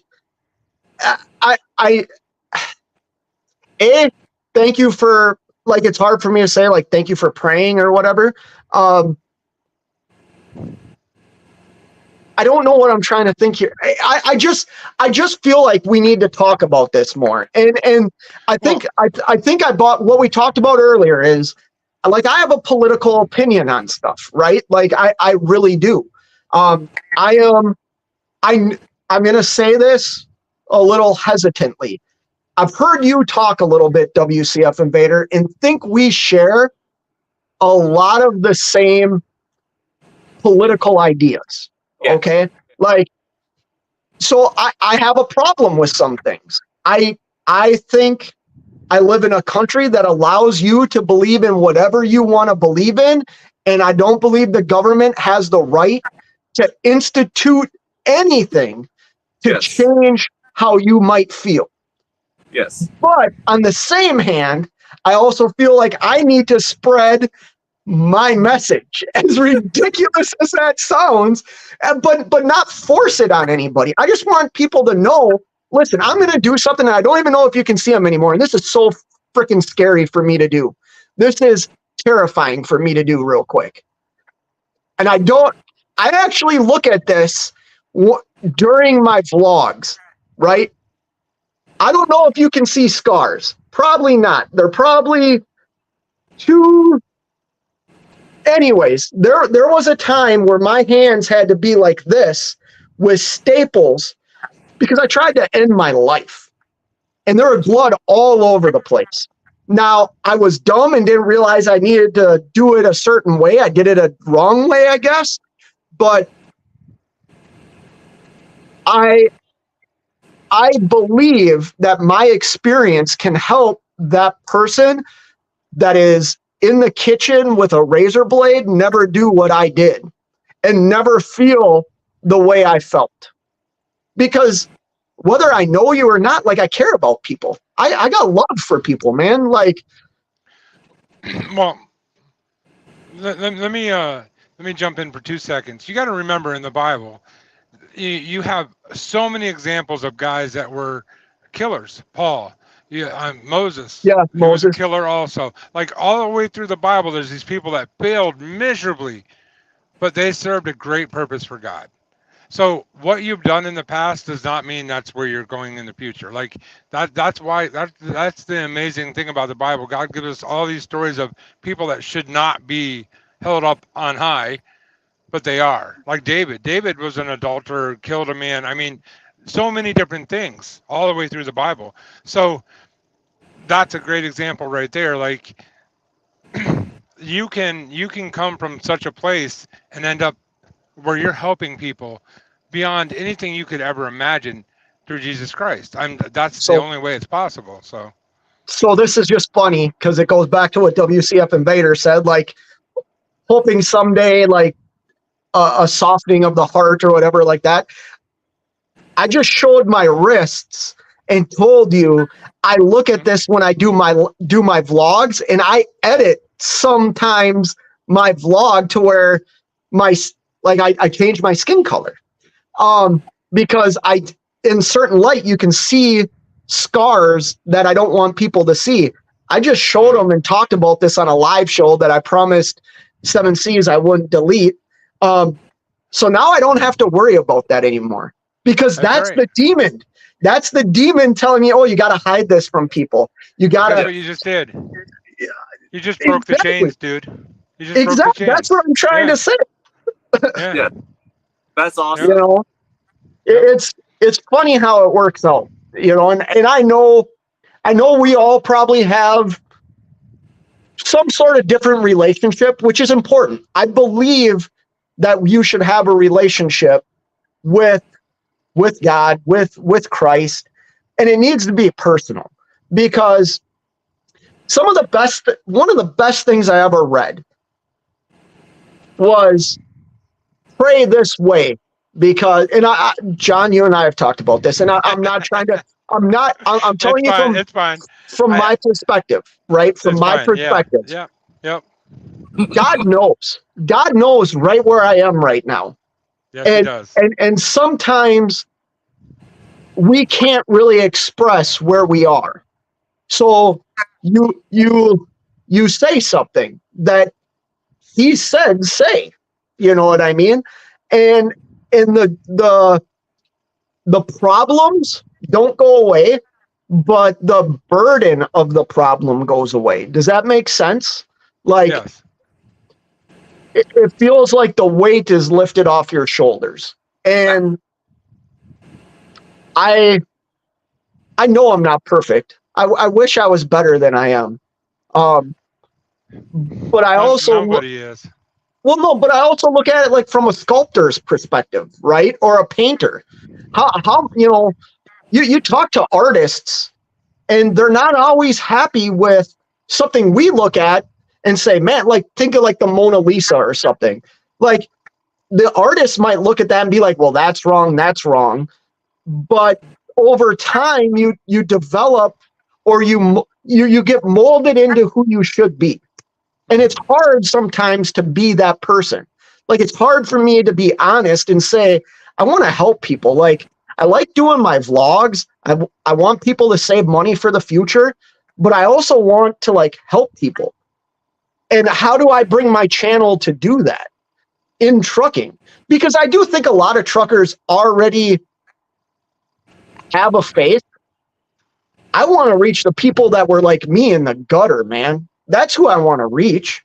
And I'm not taking away anything from the people that are in here.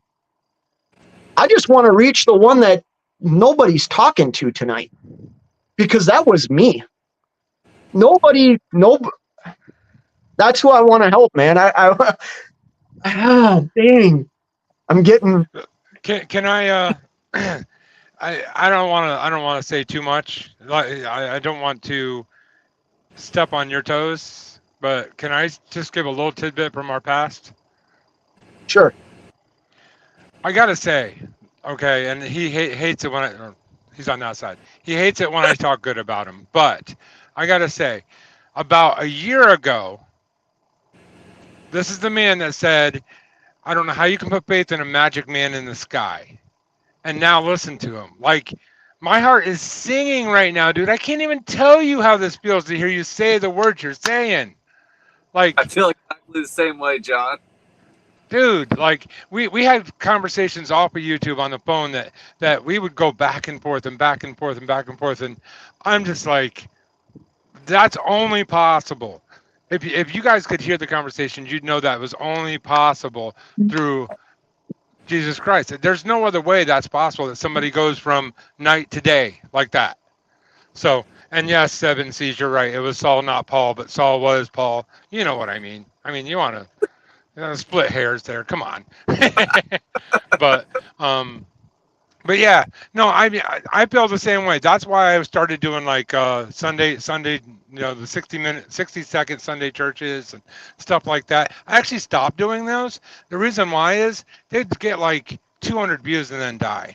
And I felt like I got to do something else. So I'm working on something else right now. It hasn't come out yet, but I feel the same way. Like, my YouTube isn't just about trucking. It's about a lot of things. And so go ahead. I know I shared this on another live, but that experience that you talk about, or what I used to say, because I used to say those things, man, and it's hard for me to hear my words. Okay. All right. Don't feel bad about it, man. That makes you realize where you are now. Right. But I want to share this with you, because that's what, listen, like, I've had the conversation with my demon in the front seat of my freaking car, guys. Like, and that I'm not trying to get all religious or weird, but like, if you've ever been to the point where I was in my life, whether it's hallucinating, whether it's real, I had that conversation. I was told my life, and I had that conversation, and I went through an experience almost a year ago that they were right there in the semi with me. They were scaring me as I was driving down the road, to where I had to pull over and I didn't know what to do. And I just prayed, and I fell asleep, and I woke up and was like, man, like, all I kept hearing was love. Like, that's all I could think about that day. And it got me through a very difficult time in my life that I went through about a year ago. And it opened my eyes to what I already knew. I was just being controlled by the easy way, man. It's easy to live. God, I'm going to piss people off. It's easy to live a sinner's life. It's easy because it's enjoyable and it's fun, and it's no responsibility. It's no regard for yourself or anybody. It's hard to say that you believe in something outside of yourself that can protect you, change you, mold you into the person that you're supposed to be. That's not easy to accept, because for so long you've allowed other things to control you. You know what I mean? I've heard a good quote from Denzel Washington that said, "The time to be scared is when the devil isn't talking to you." You know what I mean? Like, when he's not talking to you, he's got you. You know what I mean? When you're not questioning certain things and certain behaviors and certain ways you communicate, I do believe that's when your demons have you. You know what I mean? And I don't know if I'm making sense. Like, I don't know where else to. It's weird. It's weird. And like I said, I know I've made a couple of comments about 8, 9, 10 people in here, and that is because I'm so glad it's this way, because like WCF Invader came in. You know what I mean? Yeah, and this sounds ridiculous. So for like the 8 people that are in here, like, I talk to half of those 8 people, like almost every other day, or at least exchange text messages, or I haul freight for somebody that's in here. You know what I mean? Thank you for like being there for me, because there was a time in my life where I didn't feel like anybody cared. I can tell you where that comes from. So, demons. A lot of people don't believe in demons. Demons do their best work in the dark. And I'm not talking the physical dark like what it is right now. But when you keep stuff inside yourself, and I'm definitely not saying say this stuff on YouTube. That's not what I'm saying. Take it to God, take it to Jesus in prayer, take it to your loved ones, let them know. When you do that, the demons can't do what they want to do to attack you. They know, they can't read your mind, but they know you. They are able to prey on every one of us, but they can't do that if you bring your problems or your struggles to the light. Mm-hmm. My grandpa taught me that, and it's completely true. Well, you just said something about, like, you're not saying bring it to YouTube. At times I have to, and I'm not. I'm saying that because like I just said, the people that are in here, man. How do I say this? Like, I'm beating the demon right now. Like, yeah. You know, because we all wear masks, right? We all want to come across as everything's always perfect. You know, that's social media, and especially if you're on YouTube and you start putting out a lot of content, you know, people at some point, people are gonna have an opinion about who you are as a human being. Oh, jeez. Yeah. You know what I mean? Hundreds of them a day that tell me how horrible I am. Trust me, I know. No matter how many people are in here, at least the people that are in here actually know who I am as a human being. And I'm not afraid to share that now. You know, I'm not afraid to maybe refilm something because I saw something that I thought somebody might judge me on. I don't have to do that now, and that's all because of this live show. Like, it's so, like, I fully agree with you, WCF Invader. I don't have to share everything of my life, but at some points, I feel called to do it. And that's so weird because I am a very isolated human being. John can tell you that. I'm on a live show with other people every week. I still don't call them. I don't want them to have my phone number. And it's nothing negative about these guys. It's just who I am. You know what I mean? Like, I'm a very sheltered, like I like some privacy. But the other side of me is you just need to be honest. Like if I'm at the point where I'm afraid people are getting the wrong impression of me. You know what I mean? Like I've made comments on YouTube that I regret.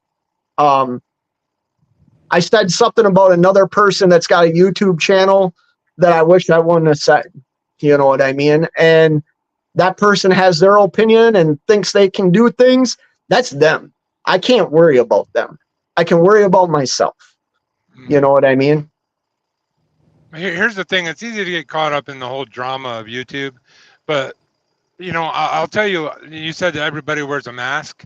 The reason why I'm so open about it and I talk about it when I feel driven to talk about it, like when God presents me with, okay, hello, this is your chance, I take it. The reason why I do that is because I don't have to impress WCF down here. I don't have to impress you. I don't have to impress these 9 people. Not that I don't want them to not watch me or not like me, but the only one that matters is the one up there. So Amen. That's why I'm so like open about it. That's why I talk about it, because I figure, guess what? Tomorrow my YouTube channel could be gone. I could be called home the day after that. None of that really matters. Like, don't get me wrong, it's important to me and I work hard on it because God's given me, apparently, I never saw it before, but apparently it gave me a skill to do what I do, even though I still don't 100% believe that. And you know that's true, Scott, because you've told me that 1,000 times, but I don't actually, you know, still believe that I'm not actually that good at it. But WCF Vader, I see his comments all the time. Dude, how do you do this? This is friggin' addictive, you know, stuff like that. Like, God puts us in a place for a time, and this might be your time, or this is my time, that type of thing. Tomorrow, YouTube could be gone, you know? So that's why I don't wear a mask. I try not to anyway. I try to be as open and honest and straightforward as I can be on YouTube. The reason why is YouTube. It's not God, you know? So it's all who you're working for. Masks in life are a result, this is my opinion, is a result of you hiding the reality of where you're at. And what I mean by that is, you know, I hid, take like, well, let's use alcohol, for example. I hid and wore a mask for years and hid an underlying problem in my life until that problem controlled my life. Then the mask couldn't be worn anymore. You know what I mean? And it actually wasn't like my family knew before I knew, you know what I mean? Or like before I admitted things. But the masks allow us and enable us to be at times what we want to be, or times to project what we want people to think we are, because then we don't have to look in the mirror. We don't have to, when we look in the mirror, yeah, we see behind the mask, but we can also see the mask. At least I did. I saw my mask. I saw that everything was good. I had cars, I had houses, I had money, even though I was going bankrupt, losing my marriage, like all the things around me were crumbling. And I would see this half mask. And then when I started feeling the control and the power of that negative entity, man, that's when I got scared. And maybe part of this live show is so because I don't want to be scared anymore, or I don't want to pretend that I'm something I'm not. You know what I mean? I don't feel like I've ever pretended on YouTube to be something I'm not. I just know that my demons are telling me those things. You know what I mean? Like, oh, you can't say this or you can't do that. And the reality is I want to give them a middle finger and say, like, I'll do what the fuck I want to do, because even though I know my armor isn't perfect and I got blemishes, but I'm exactly who Christ would have walked up to and been like, yo, bro, let's come walk with me in the woods tonight. You know what I mean? Like, I'm the exact person that he would have helped. So it doesn't matter that my armor might not be on super tight or fitting 100% perfect, because I don't think it's supposed to be 100% perfect. It's supposed to fit me the way that he wants it to fit me right now. Does that make sense? Yeah, and the Bible And- says you're running a race, and right now you're in the middle of the race. So there are going to be all of that. By the time you get to the end of the race, aka the end of your life, when he's done working on you and you're ready to go home, all of that will be fixed. Hmm. Okay. Interesting. So yeah, we all have blemishes. We all do things wrong. Anybody that says they don't, they're liars. I mean, I hate to say it like that, but it's just the truth. We all feel, honestly, just like what you're saying. I couldn't have said it any better. We all feel the same way. If someone's being totally honest about it, we've all felt that exact same way. Like, you feel like you got to put a front up, like being a truck driver. You got to be that macho truck driver, you know what I'm talking about, I'm not always the macho truck driver, dude. I cry at stupid movies sometimes, It's just the way it is. We're all who we are. So you're gonna laugh at me. Go ahead. I don't care. No. I'm laughing because it's true. I Yes. mean, Yeah. I get homesick. Y'all do these I'll do these vlogs where I've been on the road for a month and a half, 8 weeks, Wow, dude, and tell me talk about the money and revenue I made and how good it is. You don't see when the camera's off and I'm sitting there in my seat like, man, I miss my kids. You know what I mean? I'm going to show you something here real quick. Yeah, I get like that a lot. I sit there and just like, man, I miss my wife. I mean, being on the road a month, 2 months at a time, sometimes it'll get to you. Yeah, I don't know how you guys do that. I can't go without Okay. being home the weekend. So Yeah. I'm about to show you something that's super, like, well, what's the word? Vanity, right? But let me tell you the story about this, okay? So do you see these? Oh, they're Air Jordans, right? This is my very first pair of Air Jordans, right? My very first pair. I'm 44 years old. I called my daughter one night when I was, missing home, called my oldest and was talking to her. And she's like, I had sent her a picture of a pair of Air Jordans that I wanted. And she goes, why don't we go to the mall when you come home and you go buy them? So my 2 daughters and I got home 2 days after being at home. My oldest came back from college and we went to the Mall of America. And all 3 of us got pairs of new Air Jordans, right? This was something my mom and dad could never have afforded to like pay for my brother and me, right? I was able to do it, and it gets something that I've always wanted, but also share that experience with my 2 kids. You know what I mean? And the joy that it brought all 3 of us, because it was a whole deal. We did a bunch of weird stuff that day. But the joy that it brought all of us was worth every penny of these shoes. Does that make sense? And when I think about the conversation that I had, every time I put these shoes on, I'm going to remember that phone call to my oldest with their dad saying, man, I miss home and I miss you. Like, I miss you being at the house.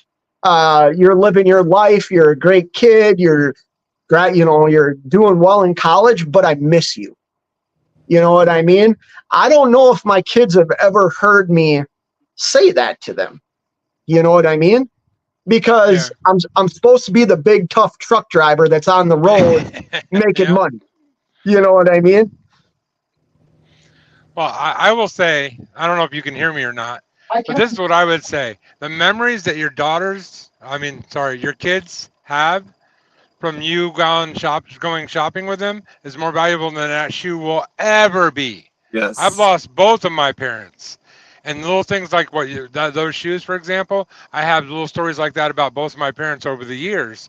And I don't even remember the odds and ends, the shoes, the things that we did. I remember the memories of my parents. Like, that was more valuable than that shoe will ever be. Now, that's about as sappy as I'm going to get, but there you go. So. Well, no, it's the moments in life that I'm starting to realize matter. You know what I mean? I see a comment from Cheap Freight Hauler here that says, how do you guys stay out so long? I can only speak for myself. When I get into the groove, how do I say this? Cheap Freight Hauler, like, I know you were in Cash's live a couple of weeks ago, and you must have watched my video, right? Because you had made a comment in Cash's live that said, oh, I see reefer guys are making $10,000 a week. And Cash is like, oh, no. Like, the reality is I made $10,000 that week that I can put back-to-back weeks like that allow me the opportunity to be home as long as I've been home now. Does that make sense? So, like, you all know me. You all joke with me in other live shows about taking time off for fishing and all that. The reason I can do those things is because of the sacrifice that I do make when I am out on the road. You know what I mean? Because when I'm on the road, it's all about work. Like, I can be sad in my truck. That's the truth. There's times I'm sad in my truck because I want to be at home. But I also look at it like, if I run this next load, I can take 3 weeks off and go to Texas, or I can take my family on this trip. You know what I mean? I view it like this. Right now, the reason I'm doing what I'm doing is to generate as much money as I possibly can in like a 10-year period. Once that 10-year period is up, hopefully the decisions I've made in those 10 years, so we're talking 55, I never have to work again. Like, I can live the life that I want to live without worrying about turning the key to my truck. You know what I mean? That's why I do it. And that's how I'm able to do it. And I have a wife that is, I don't even know what the right thing is to say about my wife. Like, she is, next to my mom, is probably the most supportive person that I've ever met in my life. And I'm grateful that she's in my life, because without her,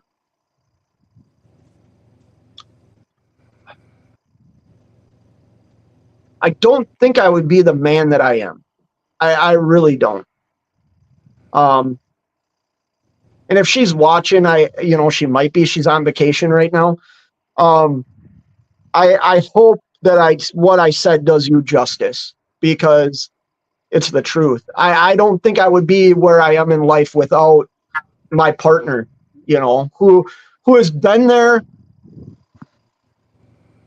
through a lot of my ups and downs, who has seen me at my worst. And even though we might have, I'll get a little bit more personal. I didn't talk to my wife. We dated for a while and then we didn't. I didn't talk to my wife for over a year. And she knew how bad I was, or what my life had turned into. And out of the blue, one day, I got a text message. Don't know how the person had my phone number. I don't know how she got my phone number. And it was her. And I didn't know who it was.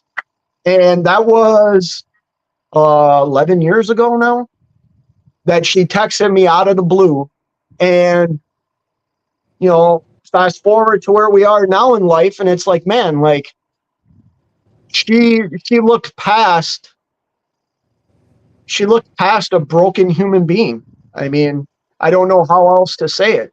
She looked past, I had nothing. My wife is a beautiful woman.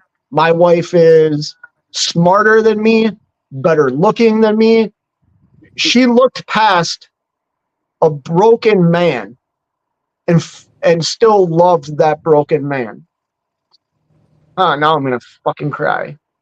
Well, I'll tell you, mine's a little different actually. When my truck went down, and I mean, I've always been kind of a hard worker anyway, kind of a workaholic type. But when my truck went down, I lost everything. I lost a house, I lost a car, I lost everything. I literally lost everything I owned. And Talk for a minute. truck, I need to go get another soda. okay, no problem. My truck's still sitting in a whole nother state than what I live in after a year and a half now. Hopefully I'll get it home soon. But the reason why I work so hard is because, first of all, I got to dig my way out of this hole. But the other thing is I have this weird thing, and I think all guys are this way, but I don't know that. This is me, I guess. I have this switch in my head. I have a work mode and a home mode. And my work mode, I can turn it on, and it can stay on for weeks. And then when I get home, I switch it to home mode, and it's kind of, it sounds weird, like I'm a computer, but that's how I work. Like when I'm on the road, it's work. It's YouTube trucking, YouTube trucking, YouTube trucking, YouTube trucking, all day, every day. And then as soon as I go home, I turn that switch off, and it's home. It's about my wife. It's about my kids. It's about my personal life. So, and kind of like him, I married up, way up, also. So yeah, I don't know what my wife saw in me either. I don't know, but she's very supportive also. So, just out of curiosity, do you guys feel the same way? Do you have like a switch that you flip, work mode and home mode, or is that just me? I did whenever I was a company driver. I've always been that way, even either way. But yeah, So- when I was a company driver, I definitely had a switch. Yeah. So yes and no. If I'm only home for 2 days, no. Yeah, I don't. It's not switched off. Yeah, I agree. Yeah. And the reality is, even when I'm like off for the extended, like right now, I've been off for however long it's been now. I'm still doing things to my truck. I'm still going out to the store and buying tools and yes, I'm able to shut it off, but not like 100% fully because there's so much crap I still have to like. Yeah. I wake up in the mornings and do my profit and loss statements. Now I'm not like WCF Invader where I have my own authority and have to invoice people and things like that, but I still have to keep up with certain things. So it's hard sometimes to 100% shut it off. Really, the only time I 100% shut it off is when I'm in the condo in Texas, because my truck's 1,500 miles away from where I am, and I am usually like,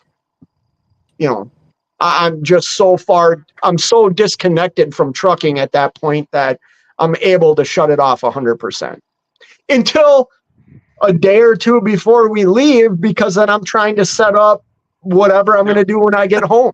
Yes. Well, I was just about ready to say, I work at 21 days out, 7 days at home with a travel day on either end. So basically my first 2 days at home, it's like slowly turning that switch off. And then I get a good 5 days or so at home. And then the last 2 days are turning that switch back on. And those days are hard for my family because I'm not at work and I'm not at home mode, and I'm, it's frustrating almost to get that, because when you're 21 days straight and you're in that mode, it's hard to get out of that mode. And then when you're home for 7, 8, 9 days, it's hard to get back into that mode, which you're about to experience when you hit the road again. But I'm just saying, yeah, that's how it works for me. But it's all about like flipping a switch, and I am kind of a workaholic anyway. So, Yeah, when I'm on the road, it's actually, and one other thing, this is going to sound weird. As a truck driver, I haven't always been a truck driver. I've only been driving about 7 years. Most people already know that. I say it all the time.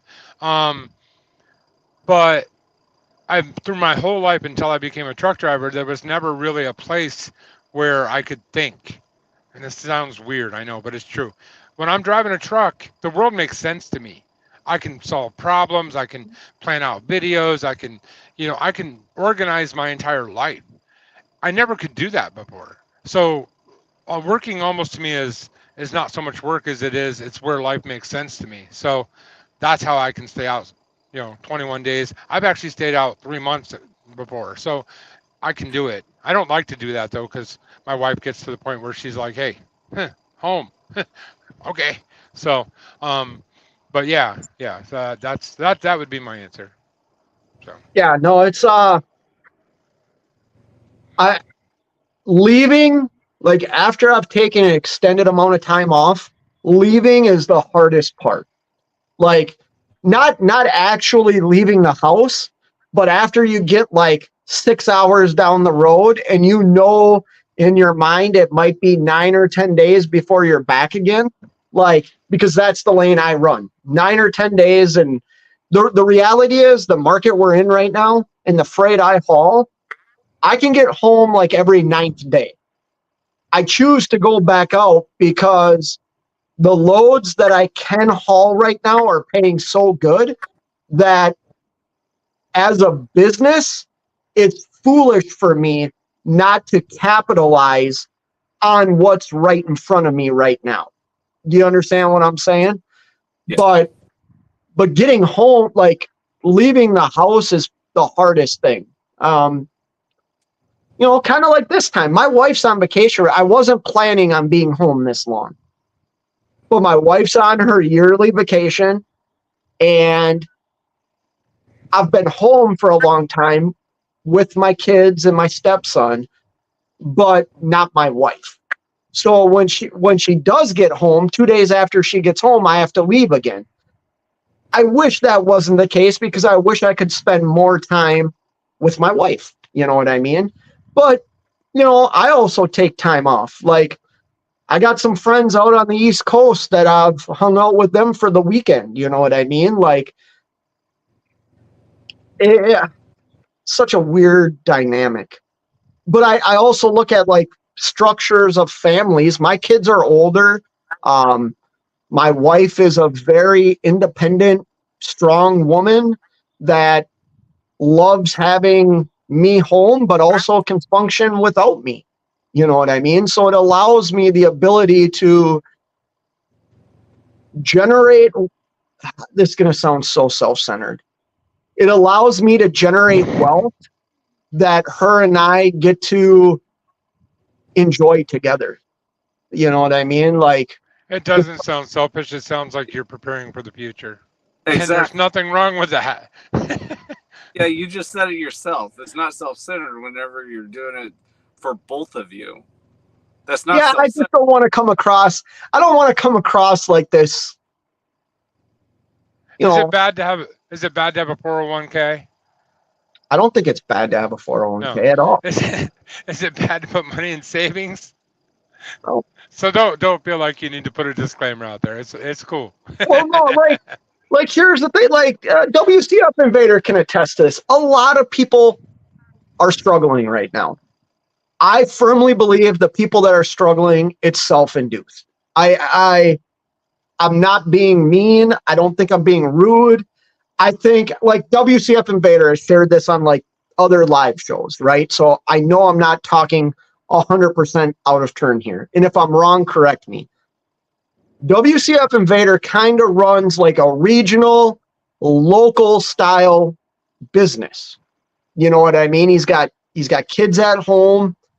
There's nothing wrong with the way he operates. I wish I generated enough to operate that way. The thing is, what if all that dries up? Then WCF Invader has a decision to make. Does he stay in business? And if he chooses to stay in business, he knows what the business is going to require him to do. Do you get online and complain about that, or do you accept what you chose to do? Does that make sense? Like, if I operated just in Minnesota and Wisconsin, I wouldn't be able to afford some of the stuff that I'm able to afford. If that's the case, do I get on the internet and complain that trucking's bad? No, because I know I can generate $8,000, $9,000, $10,000 a week if I'm willing to be gone 9 days. You know what I mean? Yeah, I agree completely with you. And I run very different than both of you. I basically, especially in this climate, I've just been making enough to have a little profit and cover my expenses. Like, I get paid, but the biggest thing for me ever since I started this, family's more important than the company. And there's a lot of people that disagree with that. But in my mind, my family's more important than this company. For all I care, this company can go under. I'll find something else to do, which I am in the process of doing anyways. But basically, I'll get home 2 or 3 times during the week. There's times where I actually was local since I've had my carrier, where I was literally home every single night. But now typically it's like 2 or 3 nights through the week I'm home and do runs during the day. And I'm also home on Saturdays and Sundays typically. This is a little bit of an exception because I got a really good paying load. Like Fate was saying, like, if something's pretty, the load I got paid basically $4 a mile to go. I'm getting ready to leave here, so I don't care. Picked up St. Louis, delivered to Omaha for $1,500 for drive-in. That's unheard of right now. You want to know something? I almost left. So my truck got fixed today. I went and paid the bills. I happened to open up the load board, and I found a load that was a Minnesota load, right? And had the broker bit, the broker got super close. I said $800. It's absurd. I think the lane's like a $500 lane, $450 dry van load. And the broker came up to $750. And it's 130 miles away. It delivers in 1 hour. It delivered at 11:30 Central Time tonight. Picked up at 4 o'clock in the afternoon. An hour away from where I live, right? Like an hour south of where I live. And the broker's like, man, I can come up to $750 for you. And I was like, hey, you know what? I'm sorry. Like, I didn't really want to work, but I thought, hey, if I could get $800 to drive 120 miles, like, I'm going to do it. And it's going to be a great video. But I just thought, you know what? I'm not going to do it for under $800. And long story short, what I'm getting at is like what you just said about sometimes you make the business decision. And here's the other thing, like everybody's life's different. What's up, kiddo? Oh, what are you getting? Ooh, I just put some more in the freezer. No, I ate 3 of them already today. What color did you get? Yeah, they're good. They're good. Italian ice, kind of like Freezies, you know? Anyways, like my family, like that was my youngest, almost 17 years old. Like obviously I'm always going to be a parent. They're always going to need their dad, but that's a lot different than if I was doing this and they were, you know, there was a time where I had a nanny, you know what I mean? I had to pay for a nanny to care for my kids when I was at work. There's no way I could have this job when they were that age. You know what I mean? When I chose to be an owner operator, I chose that I was going to be over the road. I was going to be gone for a while, and it had to be like the family agreeing on it. Now, there's been times where, you know, it's been thrown in my face. I'm not going to lie. One of my kids gets mad at me when I'm parenting them, and it's like, you can't do this. You're never home. You don't live here. You know what I mean? but like I said, it was a family decision. You know what I mean? And I think, I mean, I've been able to do things for my family in the last 4 years that I wasn't really able to do before. You know what I mean? So I think the sacrifice is definitely worth the reward for what I do, if that makes any sense. I think the two conversations actually are together, even though it seems like two separate ones. The faith conversation and the working conversation, because as Christians, we believe that God actually provides for us.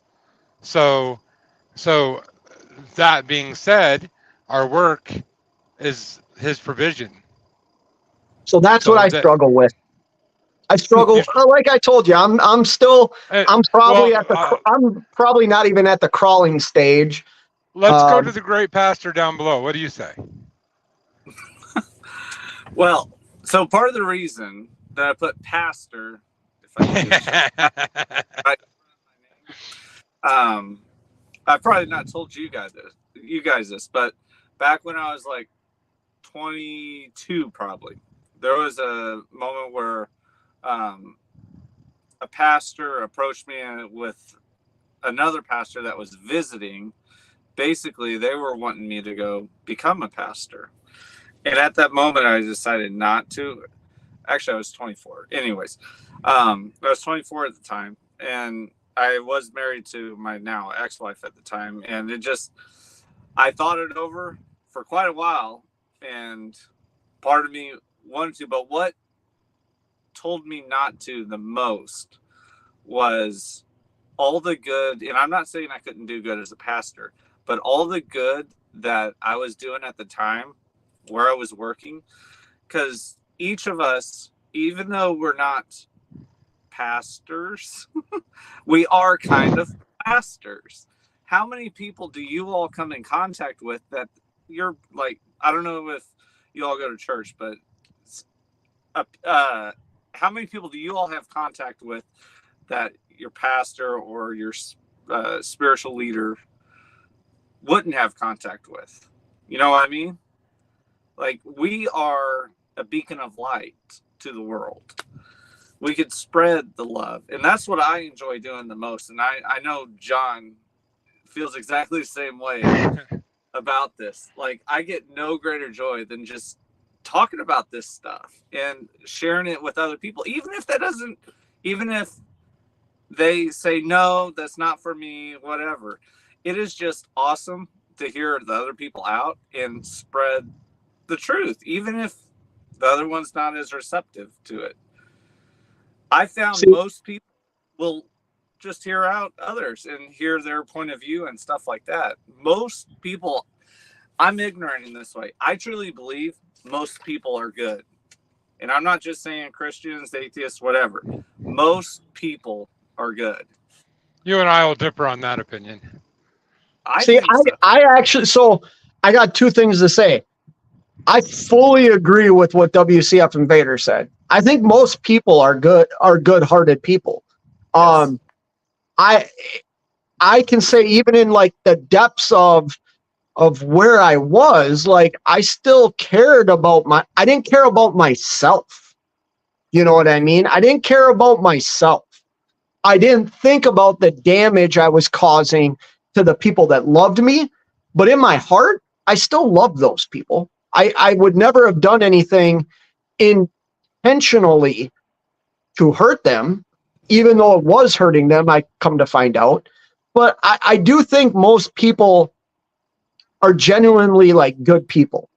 I don't talk about my faith. I'll be honest. I think that's why some of this was led to me to talk about, like it was, you know, whenever I did that last live show about my struggles in life. I don't talk about it because I still struggle with being judged. I still struggle with oh, here's another person, you know. Gosh, I'm gonna feel like an asshole here. I think a lot of Christians are super judgmental people, and I have somebody We've that had I really conversation. You and I have had that conversation. I have somebody that I really look up to, that at times I want to tell them you're an absolute hypocrite. Like Mhm. the judging that I hear come out of your mouth about certain things that we live in this society with is in my mind wrong. So I have a tough time talking about my faith and my beliefs, because I feel like people, I'm not strong enough yet. I feel like people judge me, or my thought process is different. Like, I believe in love, right? I don't believe love has anything to do with your sex, with your age, with your race, with whatever. I believe love is love. I find it very hard for me to talk to some people that have certain political stances that say they believe in the same thing I believe in. You can Because- call me a hypocrite. It's okay. No, I'm not calling you a hypocrite, John. I'm not at No, all. that's okay. I know, all. because you and I have talked many times about exactly what you're talking about. And you know what? We've all fallen short of the glory of God. So yeah, Christians can be judgmental. I'm sure I could be judgmental. I'm sure we all have been. Don't expect someone to be perfect. They're never going to be. I mean, in conversations that you and I have had about faith, I have failed you miserably. And I just lean on God and hope that you someday, and God will forgive me for failing in that conversation. It's happened. You know it has. You know what I'm saying? Like, you can never expect a human being to be perfect. I don't Those expect you to be. Maybe WCF Invader, but other than that, I don't know. John, I said that earlier to you, man. Like, Yeah. some of I've left some conversations with you and thought that I questioned myself, and I even called you back didn't- one day. I even Well, you called you didn't back. mention it was me. You mentioned it as you talked to a friend earlier. You didn't mention. I knew you were talking about me. It's okay. Go ahead. But I think like you talk about the Christian way, like we call each other, and I can only speak for myself, but I told you how I felt. And you talk about, like, we were talking about masks and stuff earlier, and I've shared this on other live shows, or I know I've shared it with you. So I'm going to share this little scenario with you guys. And this is why I know my demons are still next to me and prod and poke at me all the time. When John's channel was blowing up, I was super jealous of him. Super jealous of him. And to the point where he can attest to this, it was hard to talk to him because he was so excited about what was happening that he wanted to talk to me about it. And I was a complete asshole. But yet my channel went from 3,500 subscribers to over 5,000 in 1 month. And I was calling him every day saying, I don't know what I'm doing, but something's catching fire. And I was excited. And you know what? That man to the right here is like handled it with grace. And I felt so bad for the way that I acted that I called him one night driving to New Windsor, Maryland. And we talked for that hour drive that I had. And I was like, I'm sorry, John. Like, I told you that. You know what I mean? And I'm not lying, right? No, 100% telling the truth. But see, here's the thing. I didn't think you were mean to me. I knew that you were tired of hearing about YouTube, but when someone's excited, they talk too much about something, so I get it. But I'm just happy to see you succeed, and I don't care who it is, whether they're more or less in between. I'm happy to see people succeed, so I don't have to succeed.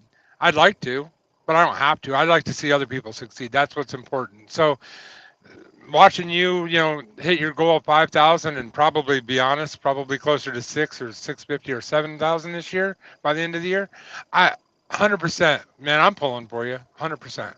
I know. So I just want people to realize, like, why I have a tough time talking about my faith is because I know I see 7C has made a comment about like we still sin and stuff like that, which I agree. But it's hard to like when you know you're actively like, can I say actively sinning or actively like I said, like have that envy, have all those things when it's your friend, man. It's somebody that's like John's helped me through. John was able to help me through a situation I had a year ago. And to treat somebody rudely like hurt me like emotionally because he's my friend. So when I think about talking about my faith, it's almost like I keep it very close to my chest because, you know, I'm going to bring another YouTuber up. No, he doesn't really do YouTube anymore, but Velox, Nick.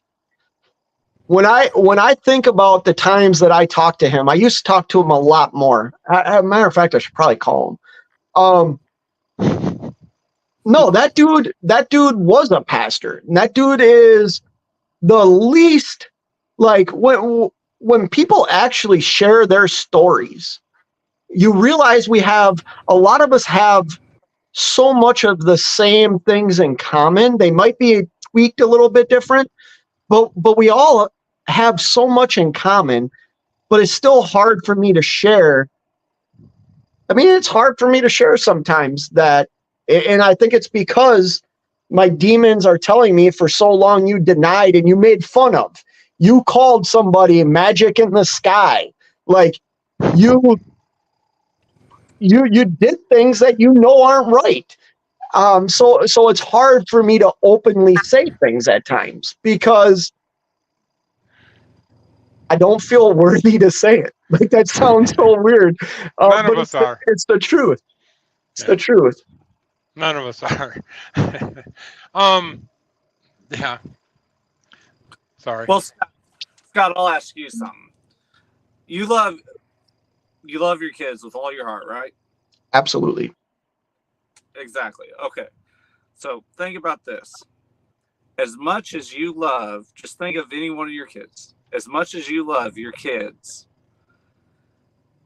we are incapable of loving the amount that God loves and that Jesus loves us.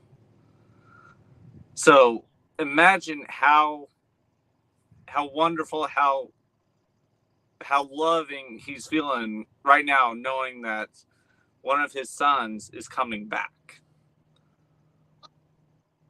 Are you done? I don't want to interrupt you because I know. No. I agree with you. Okay. My perspective, and this is, please understand, I'm still coming from learning how to crawl. It's hard for me to imagine that because even though I come across like a complete idiot on YouTube, I'm a super intellectual human being. Okay. Like I talk about failing out of college. Yeah. College wasn't for me, but I'm like super fucking smart. Like I have put myself in positions that I know all of us can. We're just, a lot of us don't have the right tutelage to do it. I've gained that tutelage. So it's hard for me to even imagine that and like put it into perspective. So when I can't put something into perspective, that's when I'll be honest, that's when it's like, okay, I gotta pump the brakes here because now I'm going down a realm that is hard for me to even comprehend. That's where faith comes in. Like that's what I've learned over time is that's where faith comes in. And that's where you just have to accept that you don't have the answers. And he tells us that, like, you can never understand these questions that you have, you know, and that answer is something that you cannot comprehend. He tells us this. So it's hard at me for times because I love what you just said because I got mad at my youngest yesterday. And I think about how I reacted. And then what you just said made me think like that's how God would react to me, with still the unconditional love that an hour later I was sharing with my child that I was mad at. You know what I mean? Like whatever happened an hour ago is gone. It's the new hour. And I see what you're saying. It's just hard for me as somebody that is very analytical and very like physical. It's hard for me to comprehend those things, you know. And those have been my biggest struggles, because the truth is that the demons or the devil or whatever allows you to see things physically and touch things physically. That's the fucked up part. Like that's the part that like blows my mind. You know, a lot of people could say that I might have a little problem with greed or something because I talk about money a lot. It's not that I have greed. You know what I mean? I have a plan. The plan was not really instituted by me. You know what I mean? Like I have goals that I never thought I would have, especially when I became a business owner and didn't know that I had the abilities or skills that I have. That's not me. That's God working through me. So like I care about money because money allows me to buy food, allows me to have the house I live in. But here's the other aspect. I could live in a much nicer house than I live in a nice house, but I could live in a much nicer house than I do. But I don't need it. Like that would be the vanity, or that would be like the gluttony or whatever. Like living beyond what I need. I don't live beyond my means at all. You know what I mean? Like, and I could, like, I struggled handing that person my credit card with 3 Air Jordans on the, like, I was like, man, how, like, what am I doing here? But it was the right, like, I'm so glad that I got a pair of Air Jordans and my kids were able to get them with me. You know what I mean? Like, I don't know. I don't know if any of that made sense or not. It's just, I struggle with where I am in life, like where I am in my Christian life, I should say, because go ahead. I was just going to say everybody struggles constantly with their Christian life. You know in the Bible where it says that Paul had a thorn in his side that Yep. traveled through his whole life and it was his to carry? Yep. We all have that. This is my belief. Maybe you don't believe it this way, but this is the way I believe it. We all have that. We all have that one thing that just kind of keeps sticking at us. Maybe yours is that demon that's whispering in your ear. I don't know. But we all have that one thing. So as long as you know that God's allowing that and using that to his favor, keep looking to God and keep working towards God, and the thorn is the thorn. It is what it is. It'll make you stronger. So it just came to me about that because the whole demon thing popped into my head about the thorn. So Well, see, I do believe that is, I don't want to talk too weird, but like, I do believe that is my thorn. Like, I allowed that to dictate most of my adult life. yeah. I became comfortable. Like I said, it's comfortable to live a life outside of a belief structure. When even if you can't tangibly hold something, like it's easy to live a life with when you're just lost. Like, at least my experience, it was easy. You know, even facing the consequences were easy because you learn to like manipulate the consequences. You know what I mean? Like Yeah, that sounds stupid, but it's the truth. You say it's easy, but you had to live behind a mask that you knew you didn't believe. And that makes it harder. Like for me personally, I was saved when I was a lot younger. I kind of fell away and then came back. And when I fell away, yeah, it was easy to sin, but the consequences were still there. I still felt horrible. I still had to wear that mask like it didn't bother me, but it really did, you know? So it's not as easy as you're making it sound like, at least it wasn't for me. Maybe you have a different walk than I do, but that was my experience. Like once you found Jesus, after that, even if you fall away and then come back, when you fall away, you still have that. Like it's still that conscious that the weight on you of the things that you know you shouldn't have done. It hits you hard. It really does. But you put a mask on and pretend it's not really there. So. How do I say this? Because you're right.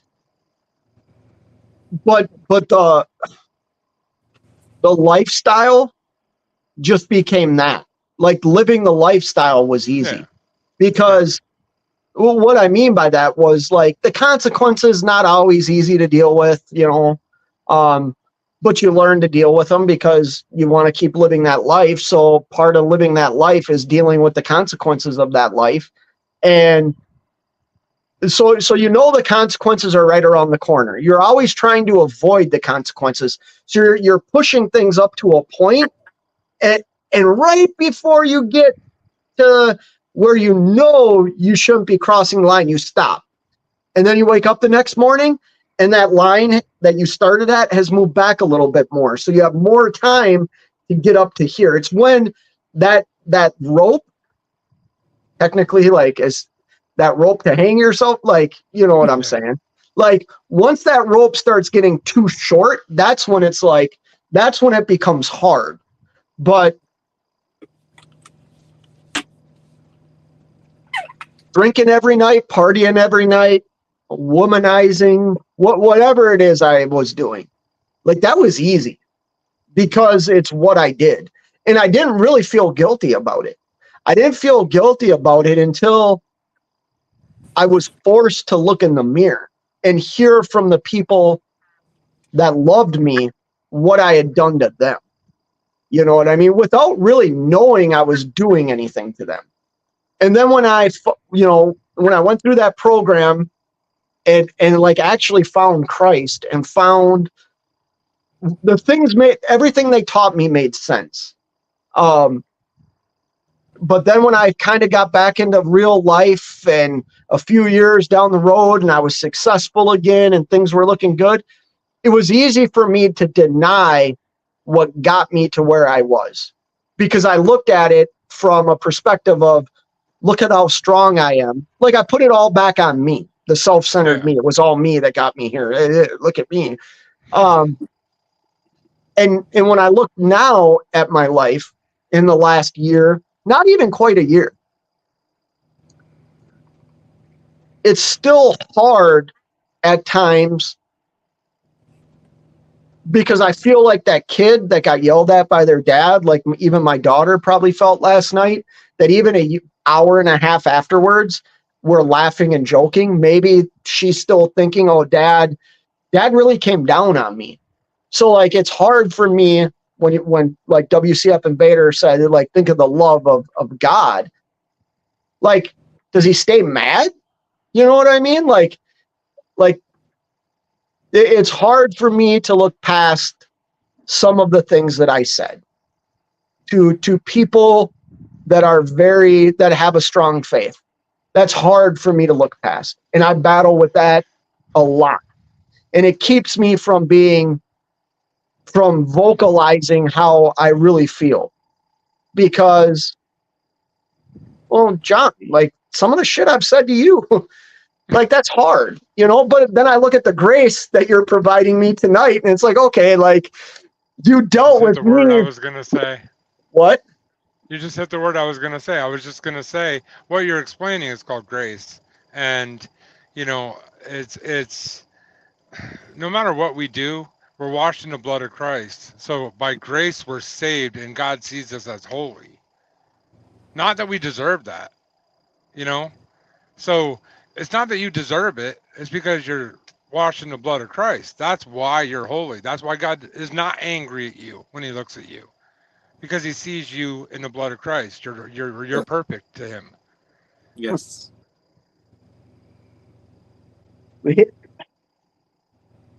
At times at times don't that feel just like you're doesn't worth- make sense. No, Yeah. I'm being honest with you, man. Like, I don't feel like I deserve that at all. Nobody At does. all. Neither do I. You know, that is a normal feeling. Trust me, I feel that every day. you Am know. I wrong? You feel that way too, WCF? Oh, definitely. Yeah.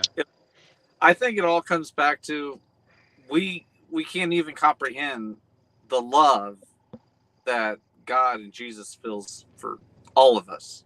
We can't even comprehend it. Well, that makes me think of this is so stupid, right? But it makes me think of this. Can you guys see my dog there? Yeah. Oh, yeah. Yeah. Okay. The whole time I've been sitting here, she's laying there and she keeps stretching out farther, putting her like wants me to touch her, right? And before I know it, she'll be up here in my lap, which is fine because I'm ignoring her. But that's like, I know it, like that's like, look at an animal. Animals give like unconditional love. And, you know, I mean, I never yell at my dog because she's freaking perfect, but all she wants is love. You know what I mean? Like, that's all she wants. She wants me to pet her. She wants to be close and cuddle. And, you know, so I understand it to an extent. It's just hard. It's hard for me. Like I said, reverse it. You're the dog, and God's you. see, wisdom. Yeah, no, it's just weird. I'm losing my train of thought. I'm actually getting kind of tired. But no, it's Yeah. oh, I appreciate you two stopping in here for real. And thank you, WCF Invader, for everything you had to say. Because I mean, I don't know you that well. I've seen you in other live shows. I've watched your stuff. I've listened to things you've said.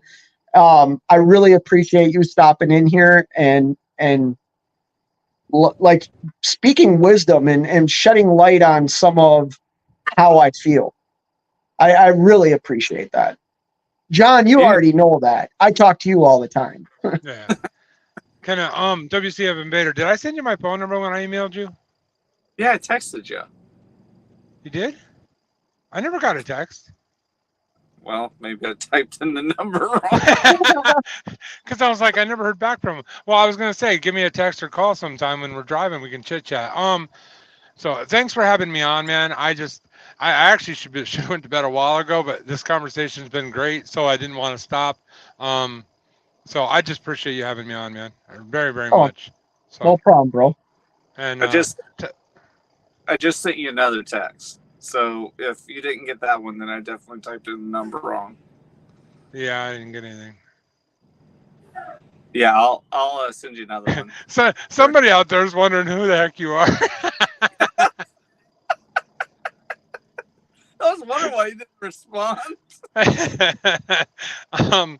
I'll email you back just to make sure I typed it in right or something. All right. Please understand, if anybody ever texts me or call me, I'm horrible with phone calls. So Yeah. Oh no, he is. Trust me, I know. Yeah. So am I sometimes, but you know, life gets in the way. Trucking gets in the way. Yeah, it's just how it is. So. I forget. I'll be honest. I think about other things. Yeah. He will call you back though. I will say that. It just takes a while sometimes. Yeah. So I gotta go, man. I do All have right, to get guys. some sleep. It's nice seeing you, man. Thank you for having me on. I appreciate it. Yeah, have a good night, John. Take care. All right. All right, later, everybody. Hope everybody has a good night. Bye. Good night.